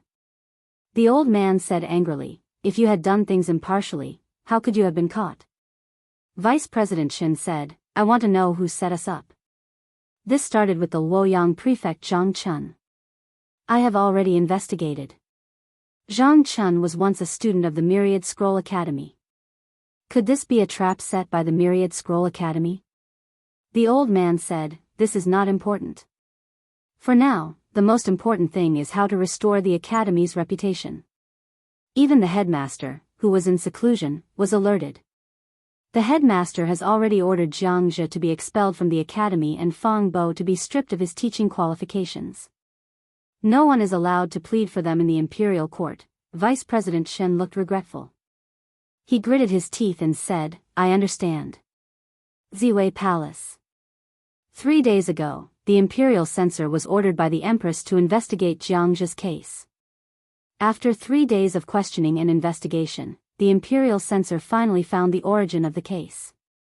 When Jiang Zhe was listening to music at the Great Music Bar, he was lustful towards a beautiful musician in a private room and wanted to violate her. The musician of the Great Music Bar could not bear the humiliation and cried for help. In the end, other musicians were alerted. They broke into the room and stopped Jiang Zhe. It was not as Jiang Zhe said, that he regretted it during the process of violating the musician. The Ministry of Justice misjudged the case because when Jiang Zhe was being tried in the Ministry of Justice, he had a magic weapon given to him by his teacher, Fang Bo. This magic weapon could keep one awake when one's soul was being controlled, thus misleading the officials of the Ministry of Justice.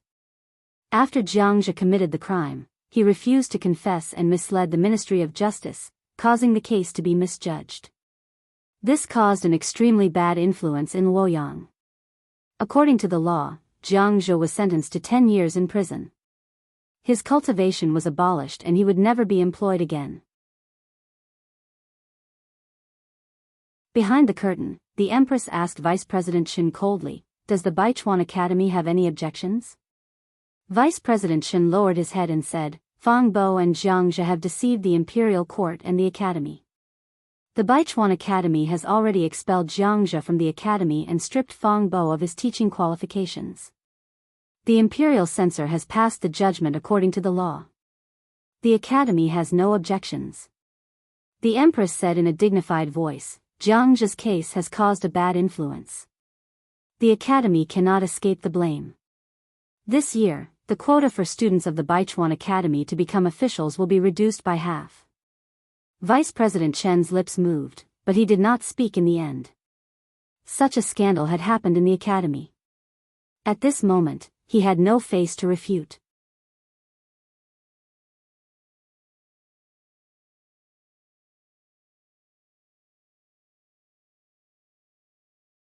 While the Empress was on the throne, it was not suitable for bold and decisive reforms, which would be detrimental to the stability of the country.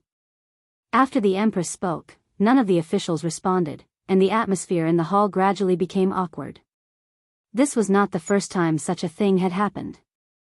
After all, almost all the officials in the imperial court were from the academy. Even the censors did not want to change the ancestral system that had been passed down for hundreds of years. At this moment, a voice suddenly sounded from the corner of the hall. "Your Majesty is wise." Amidst the silence, a voice suddenly rang out, causing the hearts of the officials to tremble. Who was this audacious person who dared to speak at this time? They all looked at the corner of the hall, and a figure walked out from the corner. Li Mu? It's him. Why is he here? Wait, is he wearing the imperial censor robes? Imperial censor? His Majesty made him an imperial censor? Li Mu met the gazes of the officials and walked out from the corner of the Golden Hall.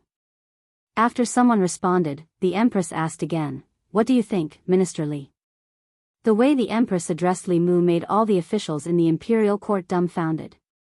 Her Majesty had always addressed the officials in the imperial court as Minister Zhang, Minister Li, and other ministers. When had she ever used Minister Li? This special form of address clearly indicated that this newly promoted imperial censor was a trusted aide of Her Majesty the Empress.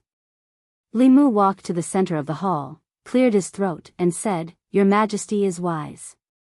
I also think that the academy system established during the reign of Emperor Wen was a great policy 100 years ago. To a large extent, it changed the chaos of the great Zhou officials who were not talented and virtuous. In the past 100 years, the great Zhou has been developing continuously. This system can no longer meet the needs of the imperial court. The atmosphere in the hall was completely different from the past. In the past, if no one responded to the decrees proposed by the Empress, it would be ignored, and no officials would discuss it.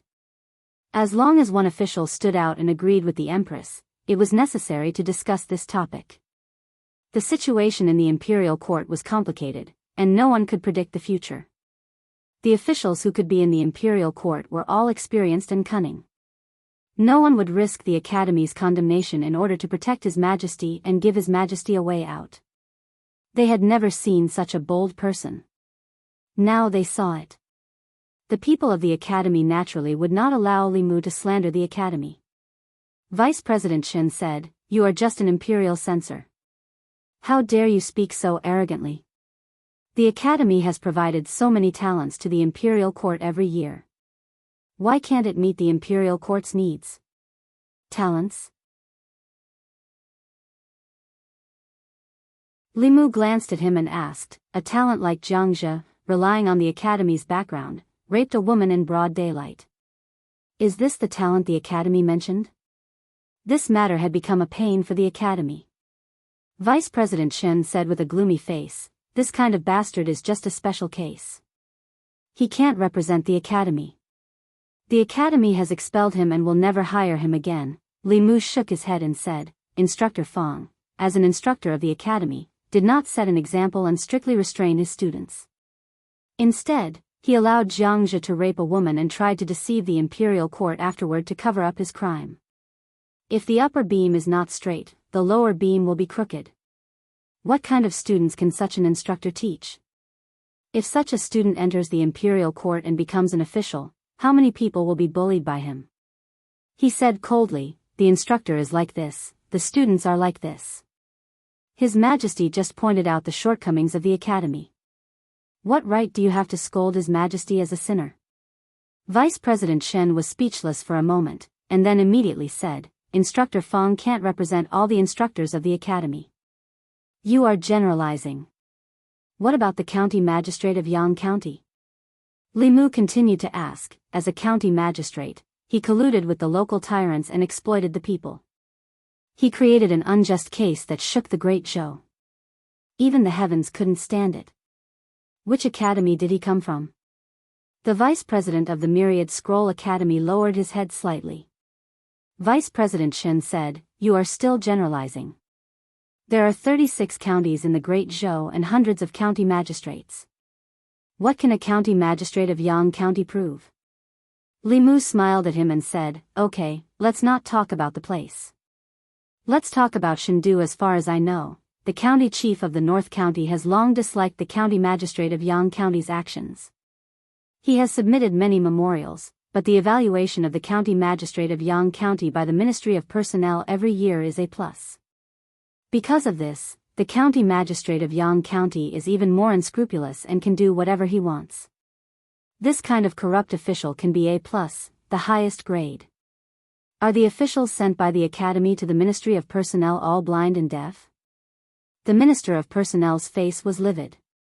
The faces of the officials of the Ministry of Personnel also alternated between green and white. In front of His Majesty and hundreds of officials, they could only endure being scolded in their noses. This was because what he said was the truth. The county magistrate of Yang County was the brother-in-law of the Assistant Minister of Personnel. The Assistant Minister had personally instructed, so who would dare to make things difficult for him in the evaluation? The officials were silent.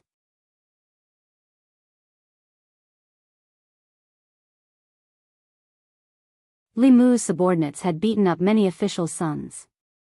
He even forced the officials involved to change the silver law of substitution. The officials were silent. Li Mu continued, I won't say more. The officials from the academy have formed cliques in the imperial court and are hostile to each other. Can't you see that? His loud voice echoed in the Golden Palace. Even the giant standing at the front couldn't help but notice him. Because he was too talkative and dared to say it. He had broken the rules that the officials had tacitly agreed to. He had exposed the things that the officials wouldn't normally talk about. He had torn down the veil of the entire imperial court. Throughout history, those who dared to break the rules like this had all died without a complete corpse. Li Mu scanned the faces of the people from the academy one by one and said, Look at what you have done. His Majesty is wise and has the world in mind, but you only think about your own interests. What right do you have? What right do you have to reprimand His Majesty?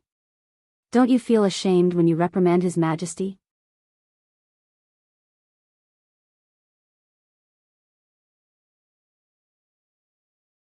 Chapter 246. There were more than 100 officials standing in the Golden Hall, but it became Li Mu's personal performance. Because it was too quiet, his voice kept echoing in the hall. No one could answer his question. These rules, which had been tacitly agreed upon by the officials, were laid bare in front of them. It was enough to make everyone in the imperial court blush with shame. The officials were silent, and so was the academy. Li Mu continued, talking about the demon kingdom, the ghost realm, the 4 barbarians of the devil sect. These are all excuses. Everyone here knows better than anyone else that the problem of the great Zhou dynasty is not outside, but in the imperial court, in this golden hall. Li Mu's voice echoed, each word piercing the heart. The hall was silent for a long time. Then the Empress's dignified voice came from behind the curtain. Everyone, please think about Minister Li's words carefully. You may leave the court in an hour. Behind the curtain, footsteps sounded and gradually faded away. The Empress must have left from the back of the hall. After a while, Mr. May walked out from the back of the hall. He gave Li Mu a look, and Li Mu followed him out from the back of the hall. Inside the main hall, there was silence. The Assistant Minister of Personnel's face was as black as the bottom of a pot. The officials from the 6 ministries and 9 temples who had suffered at his hands did not look too good either. The vice-deans and instructors of the major academies left without a word. The officials looked at each other. The hall was silent for a long time. Then someone sighed and said, Where did this hothead come from? After someone spoke, the oppressive atmosphere in the hall exploded. He really dares to speak. The 6 ministries and 9 temples, and the 4 great academies, have all been scolded by him. Even His Majesty has not scolded us like this. With this kind of person as the imperial censor, I'm afraid we won't have a good life in the future. He keeps saying that His Majesty is wise, and magnanimous. He just wants to gain favor by protecting His Majesty. Can he be any more obvious? How shameless. I used to think that Zhang Chun was already shameless enough. I didn't expect Zhang Chun to be so much worse than him. The official who spoke did not hide his disgust and annoyance towards Li Mu, but there were also some who were silent and had a thoughtful look on their faces, as if they were really thinking about what he had just said. There was something wrong with the imperial court. They usually turned a blind eye to these problems, but now that it was pointed out, they could no longer ignore it. Li Mu pointed out the problems of the academy, the 6 ministries, the collusion of the officials in the imperial court, and the decreasing psyche power of the people after Emperor Wen. The assistant minister of the Ministry of Justice, Zhou Zhong, stood in the crowd with a faint smile on his face. Li Mu was not aware of the situation in the hall. He had already left Ziwei Hall. Lady Mei and the Empress' personal maid led him to another hall. There was a table in the hall that was already filled with delicacies. Li Mu was startled and asked, "What is this?" Mr. Mei said, "His Majesty specially asked you to have lunch before you leave." After the morning court session, being able to enjoy lunch in the palace was a privilege that couldn't be any better. Li Mu did not refuse. He was already thirsty from all the saliva flying in the hall. He picked up the flagon on the table, poured himself a full cup, and drank it up. It did not seem to be wine in the flagon, but some kind of fruit drink. It even contained rich spiritual qi. One sip was equivalent to half a spiritual jade absorbed by Li Mu. After he sat down, he looked at Mr. Mei and the young maid standing aside and said, "Don't just stand there. Sit down and eat with me." Mr. Mei shook his head and said, "You eat. This is a gift from His Majesty." Since they did not want to, Li Mu did not force them. There were many rules in the palace, and they must know better than him. Mr. Mei remembered something. He pointed to the young maid and said to Li Mu, "Her name is Shangguan Li. She is His Majesty's personal maid and also one of the commanders of the internal guards. All the internal guards in the palace are under her command. You are on duty in front of the hall, so you are also her subordinate. If you have any problems in the future, you can go to Commander Shangguan." Shangguan Li's initial prejudice against Li Mu had disappeared without a trace. She looked at Li Mu lightly and said, "Just call me boss." Li Mu saluted her with his fists and said, "Greetings, Commander Shangguan." Shangguan Li glanced at him and left. The word boss had a special meaning to him. Li Mu would not call her that casually. This Commander Shangguan was at most a few years older than him, but she also had the cultivation of the 5th realm. It must be because she was the Empress' personal maid. Her Majesty the Empress was so generous. If she could become her personal little jacket, she would definitely receive many benefits. She was able to advance to the creation realm at such a young age. Sooner or later, Li Mu would replace her position and become the Empress' closest jacket. Mr. Mei walked to Li Mu's side and asked, "Do you have any conflicts with Ali?" Li Mu shook his head and said, "It was the first time I saw her. But before the morning court, she looked at me with an unfriendly gaze." Lord Mei knew the reason and said, "Maybe it's because you weren't familiar with each other at that time. You're all His Majesty's internal guards and you're his subordinate. You'll get to know each other better in the future."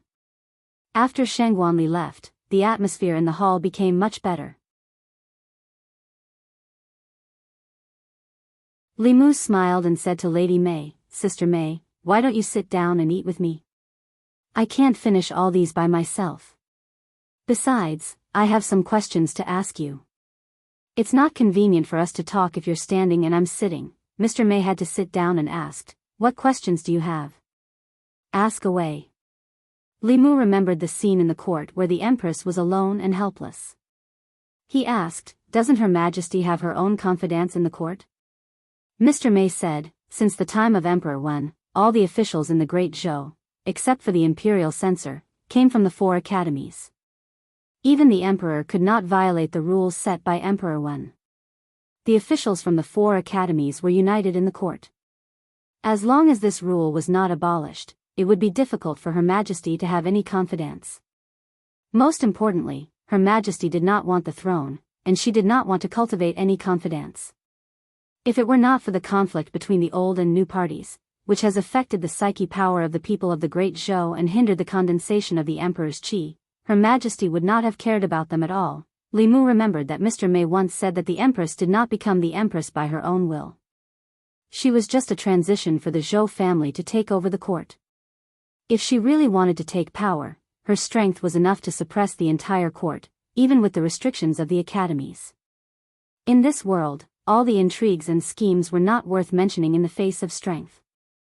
This was also the only reason why the Empress did not encounter any resistance when she inherited the throne, even though her surname was Zhou. Even the Shao royal family acquiesced to it. Li Mu asked curiously, "Does Her Majesty want to pass the throne to the Shao family or the Zhou family in the future?" Mr. Mei shook his head and said, "I'm afraid only Her Majesty knows about this. Let's not ask more." She looked at Li Mu and said, "You are much braver than I thought. Most people can't even stand steadily in front of hundreds of officials for the first time, let alone point at their noses and scold them like you. Just now, you finally helped Her Majesty vent her anger." Li Mu did not care at all. He said, "I have Her Majesty behind me. What am I afraid of?" Mr. Mei patted him on the shoulder and said, "Don't worry. As long as you are loyal to Her Majesty will not mistreat you." Li Mu's protection of the Empress was based on the fact that she would not mistreat him. As long as the Empress did not mistreat him, he could naturally guarantee his loyalty to her. Flattering her in court and protecting her image were all small things. In the future, Li Mu would use practical actions to tell her that as long as he had enough spiritual jade, there were still many things he could do. Li Mu did not finish the delicacies given by the Empress.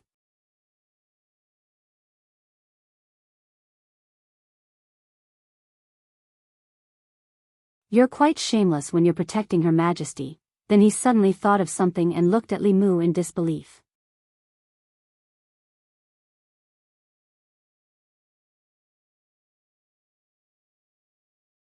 Chapter 247. Zhang Chun suddenly felt that he had unwittingly discovered a huge secret. The Empress had ascended the throne for 3 years, but she had never revealed who she would pass the throne to. The Shao clan and the Zhou clan. One was the original royal family of the great Zhou, while the other was the Empress's maternal family. According to everyone's guess, after the Empress abdicated, either the Shao clan would regain power or the Zhou clan would replace her. The officials in the court would be led by the Shao clan and the Zhou clan, and they would fight for the throne. The only thing they didn't expect was for the Empress to have other plans. Why would Her Majesty pass the throne to the Shao clan? To the Empress, the Shao clan was an outsider and had no blood relations with her. A married daughter was like spilled water. She was no longer a member of the Zhou clan. What good would it do her to pass the throne to the Zhou clan? The Zhou clan's blood relations with her would become weaker and weaker. Who knew what they would think of her in the future? Instead of passing the throne to an outsider, why not give birth to one herself? Wouldn't it be better for her own children to inherit the throne than outsiders like the Zhou clan and the Shao clan? With this bold assumption in mind, Zhang Chun began to speculate. If Her Majesty wanted to pass the throne to her children, what was the biggest obstacle? The Shao clan and the Zhou clan were nothing to be afraid of. Her Majesty herself was a transcendence expert, a 7th realm transcendence expert. She was the strongest existence in the 10 continents. The legendary 8th realm and 9th realm only existed in legends. The 7th realm was the peak of the world. If Her Majesty insisted on having her way, who could stop her from the Shao clan and the Zhou clan? The only thing that could restrain Her Majesty was the Academy. Not only did the Academy have transcendent cultivators, but the officials in the court also came from the Academy. It would be difficult for Her Majesty to subdue them.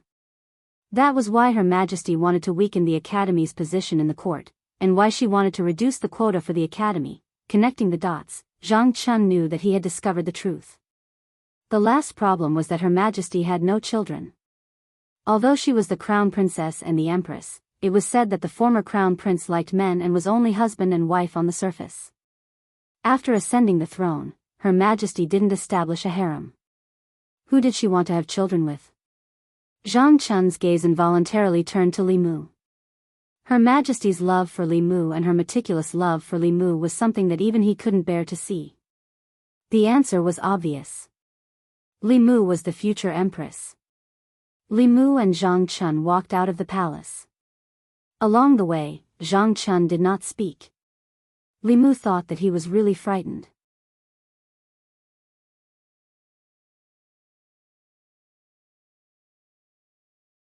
She hasn't found a husband yet. You're not worried, but I am. When I was her age, I was already pregnant with her. Zhang Chun shook his head and said, "What's the hurry?" In the past, I didn't like any of the people who came to propose marriage. Now that we're in Luoyang, they don't like us, Mrs. Zhang said. I think that Li Mu under you is not bad. He's handsome and, shoo. Before she could finish her words, Zhang Chun covered her mouth. Zhang Chun widened his eyes and looked at her in horror. He said, "Put away your bold idea. Don't mention this in the future. Don't even think about it." Today's morning court session was more than an hour later than usual. When it was dismissed, it was already close to noon. Many officials were like Zhang Chun. After leaving the palace, they did not return to the yamen. Instead, they chose to go home. Most of the officials in the court did not have their own houses in Luoyang. They lived in the government offices and made do with their 2 meals a day. There were also some officials who lived in the North Court, which was not far from the palace. They could have lunch at home. When the assistant minister of the Ministry of Personnel returned home, he locked himself in his study with a gloomy expression. The servants in the house did not know what happened. They only heard the sound of porcelain shattering in the study. They guessed that their master must have been angered during the morning court session. They did not dare to approach and only watched from afar. When the director of the Ministry of Justice returned home, he called his son to him and warned him sternly, "Be smart in the future. Don't provoke that Li Mu again. Otherwise, I'll break your legs and make you stay at home for the rest of your life." Yang Xiu shook his head and said, "I won't do it again. Even Minister Zhou died in his hands. I'm afraid he'll strike me with lightning." After saying that, he mustered up his courage and asked, "Did Li Mu do something big again?" The director of the Ministry of Justice said, "It's not just something big. He scolded all the officials in the court like they were his grandsons, but no one dared to talk back. People like him who don't care about their lives should stay as far away as possible from now on." The North Court, where the officials gathered, was usually quiet and secluded. However, at noon, angry curses could be heard from the various officials' mansions. Damn it. There are so many officials in the court. Is he the only one who's clean? In order to get the Empress' favor, he doesn't even care about his face. How can there be such a shameless person in the world? In the North Court, the servants in the various officials' mansions vaguely learned something from their master's angry words. They could not help but exclaim in surprise when they discussed it in private. They had lived in Luoyang for so long and worked in the official mansions.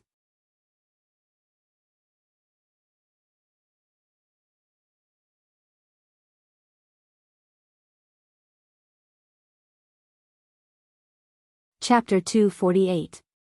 That wave of psychokinesis was extremely powerful. Even from such a distance, Li Mu could clearly feel it. He walked out of the house and onto the main street, causing an uproar among the people of the divine capital. "It's Constable Li. Constable Li is here." Li Mu was still confused. He didn't understand why there was so much psychokinesis targeting him from the people of the divine capital. Then, he realized that it must have something to do with his performance in the morning court. At that time, Li Mu didn't think so much. The scene in front of him could be considered a pleasant surprise. Every time he did something to win the hearts of the people in the divine capital, the psychokinesis of the people would reach a peak in a short time. Li Mu obviously wouldn't waste this rare opportunity. In the next half a day, he walked through the streets and alleys and walked through half of the divine capital. At night, when he returned home, Li Mu sat cross-legged on his bed with 2 pieces of spiritual jade in his hands. Under the urging of his psychokinesis, the spiritual power in his body circulated rapidly. The spiritual power in the 2 pieces of spiritual jade was instantly sucked dry and turned into powder. Li Mu didn't sleep the whole night and cultivated until dawn. There was already a lot of spiritual jade powder piled up in front of his bed. After a night of cultivation, Li Mu used up half of the spiritual jade that the Empress rewarded him last time.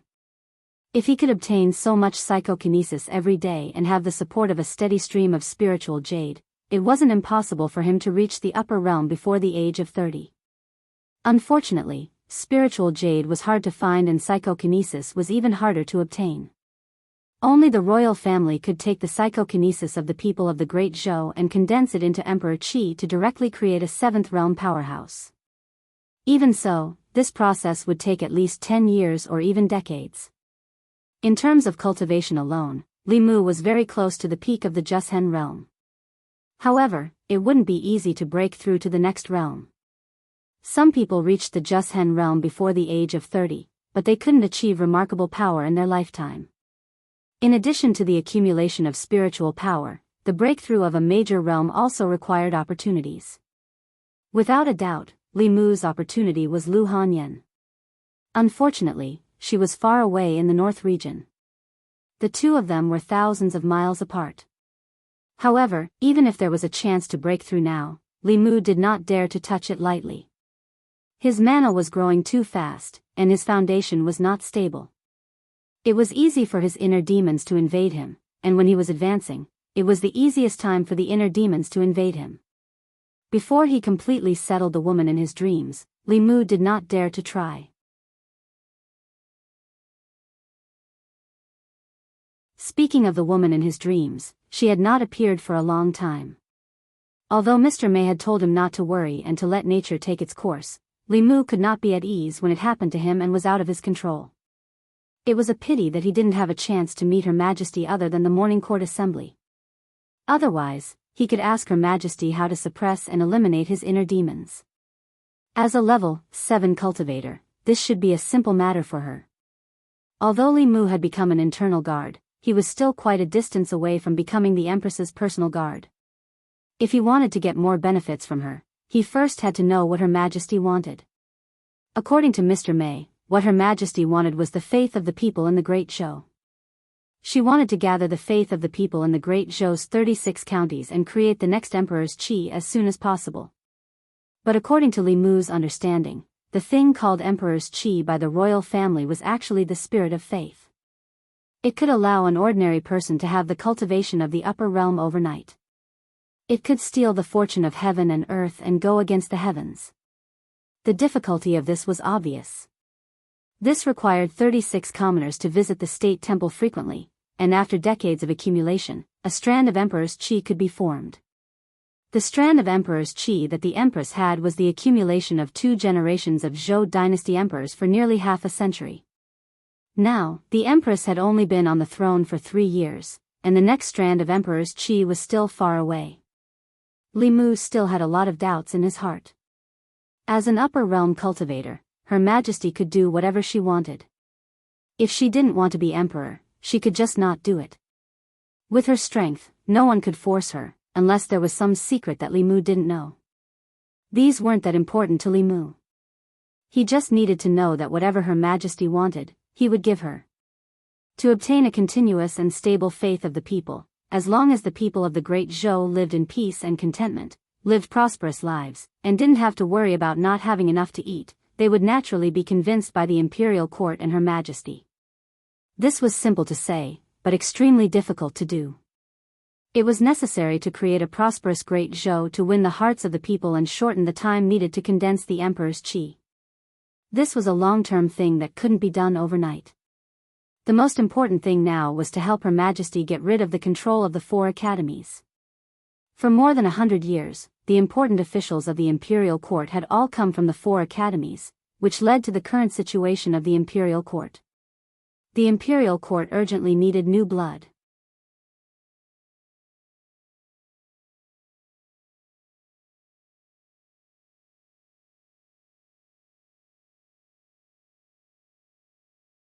The next morning at the court, I'll definitely put in a good word for you in front of all the officials and His Majesty. The director of the Ministry of Justice's heart skipped a beat and cold sweat broke out on his back. This was a threat. This was a naked threat. Li Mu was good at scolding people, but how could he put in a good word? If he was scolded in front of all the officials and His Majesty like the assistant minister of the Ministry of Personnel, how could he have the face to stay in the officialdom in the future? Li Mu asked again, I'll ask one last time. Do you have any cases related to the 4 major academies? The director of the Ministry of Justice swallowed and said, yes, we do.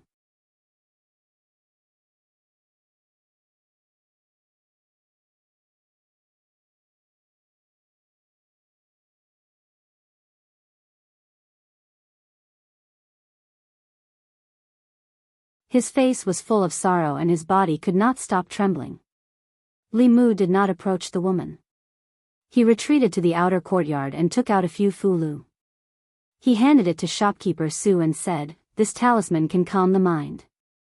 Before going to bed at night, turn it into talisman water and let her drink it. Her condition should be better." Shopkeeper Su drank the talisman water and said repeatedly, "Thank you, Constable Li. Thank you."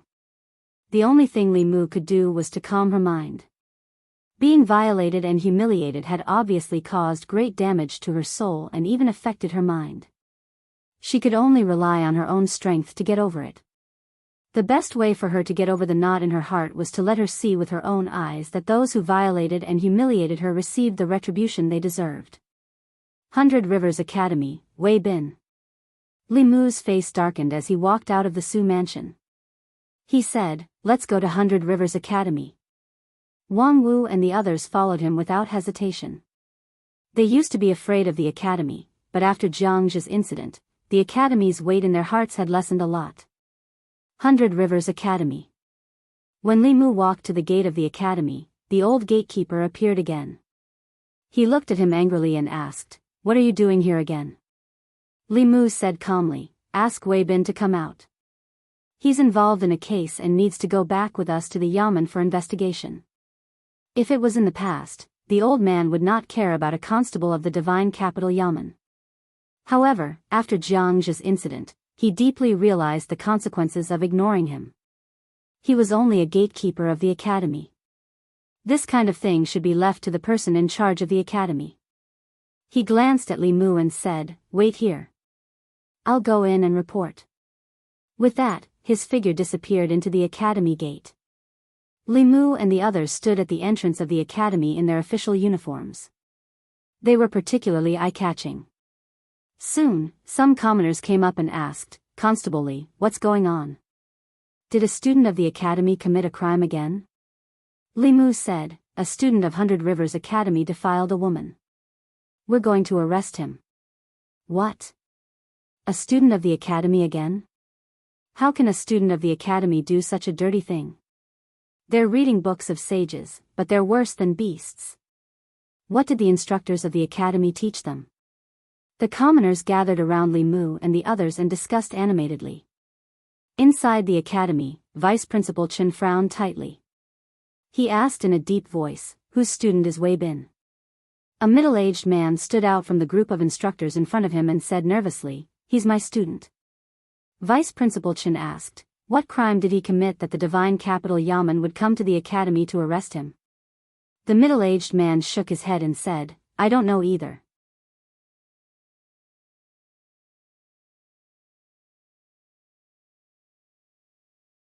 Wei Peng looked at his second uncle with a strange gaze and said, "Raping a girl is a serious crime. According to the law of the Great Zhou, Book 2, Article 36, those who commit the crime of rape are usually sentenced to 3 to 10 years in prison.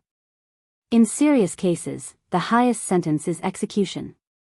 The man hurriedly asked, "What's considered serious?" Wei Peng shook his head and said, "If the method of rape is too cruel, such as raping the same girl over a long period of time, raping a pregnant girl, a seriously ill girl, or in public, or causing serious injury to a girl, these are all serious cases."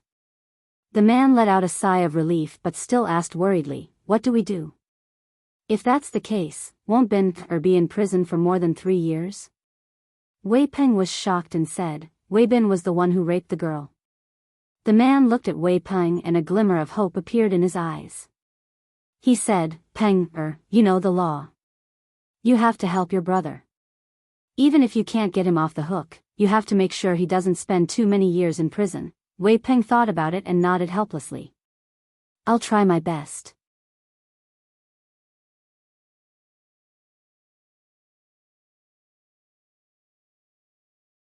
Chapter 250.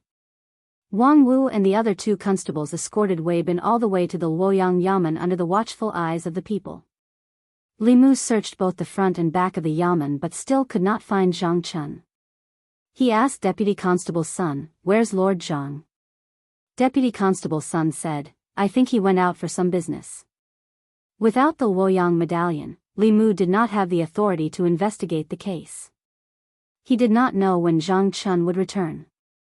Li Mu thought for a while and said to Wang Wu and the others, "Go to the Ministry of Justice."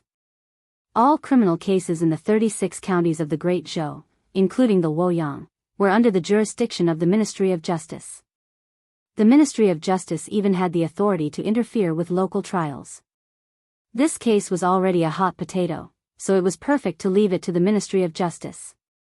It did not matter if they were officials or citizens of the Great Zhou, as long as they lived in the Great Zhou, they had the authority to send someone to the authorities, including the Luoyang Yamen and the Ministry of Justice. If the Ministry of Justice did not accept the case, Li Mu, as the censor, would have something to do in the next morning court. The Ministry of Justice. The director of the Ministry of Justice had just rested when a constable knocked on the door and walked in. He said with a bitter face, "Sir, Li Mu is here again." The director of the Ministry of Justice's head buzzed. He grabbed his hair and said in frustration, "Didn't I tell him? Why is he here again? How can he bully people like this?" The constable said. He caught a student from the academy. The director of the Ministry of Justice felt his head swell. He was about to sneak out from the back door when Li Mu appeared in his sight. He said with grief and indignation, "Sir Li, didn't we agree to take him to the Luoyang Yamen?" Li Mu looked at him, sighed, and said, "Lord Yang, you are so silly. I gave you this opportunity because of our friendship in the past. If you don't want it, you can't blame me for what happens next." Their past friendship was **T. The director of the Ministry of Justice cursed in his heart but still asked, "Sir Li, what do you mean?" Li Mu said, according to the victim of this case, he complained to the Ministry of Justice as soon as the case happened. However, not only did the Ministry of Justice not accept the case, you dismissed him with the excuse of insufficient evidence. After the case, you even threatened his family, saying that if he sued you again, you would kill him. The director hurriedly said, "The Ministry of Justice did not threaten him. The Ministry of Justice never do such things. Who would believe that?" Li Mu looked at him with great pity and said, "This case has attracted widespread attention of the people. People will only think that all this was done by the Ministry of Justice."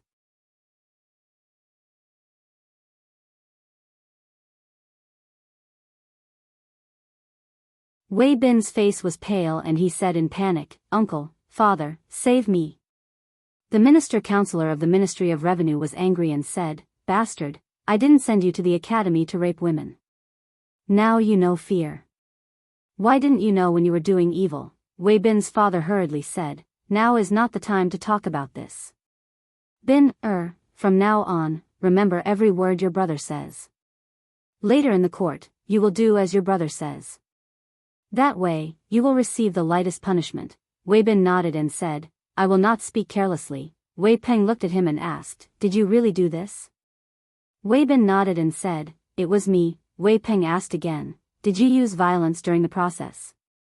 Wei Bin shook his head and said, "No, we only started after she was unconscious." Wei Peng was stunned and asked, "We?" Wei Bin said, "I wasn't the only one who did this." Wei Peng thought for a while and said, "Got it, later, no matter what the sir asks, as long as you did it, just admit it. If you confess, you can fight for a reduced sentence.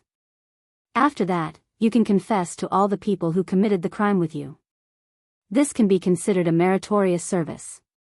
It is very likely that your sentence will be reduced to less than 3 years. After a while, the director of the Ministry of Justice walked forward and asked, "Are you done?" The minister-counselor of the Ministry of Revenue said, "I'm done." "Thank you, Sir Yang."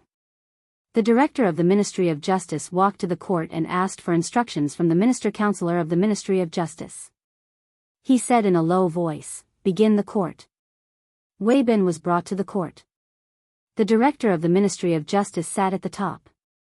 Li Mu and the minister-counselor sat on his left and right to listen to the trial.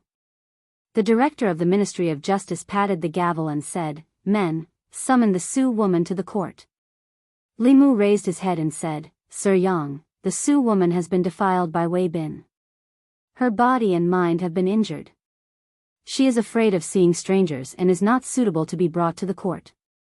Directly interrogating Wei Bin is enough. The director of the Ministry of Justice thought for a while and nodded. Sir Lee is very considerate. He patted the gavel again and looked at Wei Bin.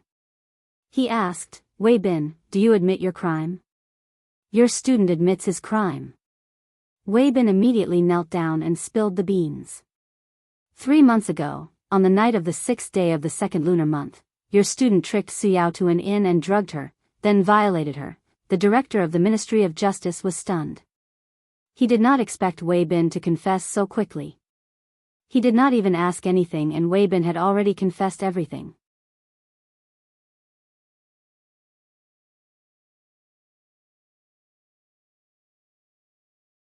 The main culprit would be sentenced to at least the death penalty and could not be reduced. This law had been amended by Assistant Minister Zhou 5 years ago. Could it be that Wei Peng was looking at the unamended law of the great Zhou from 5 years ago? Li Mu left his chair and walked up to the court.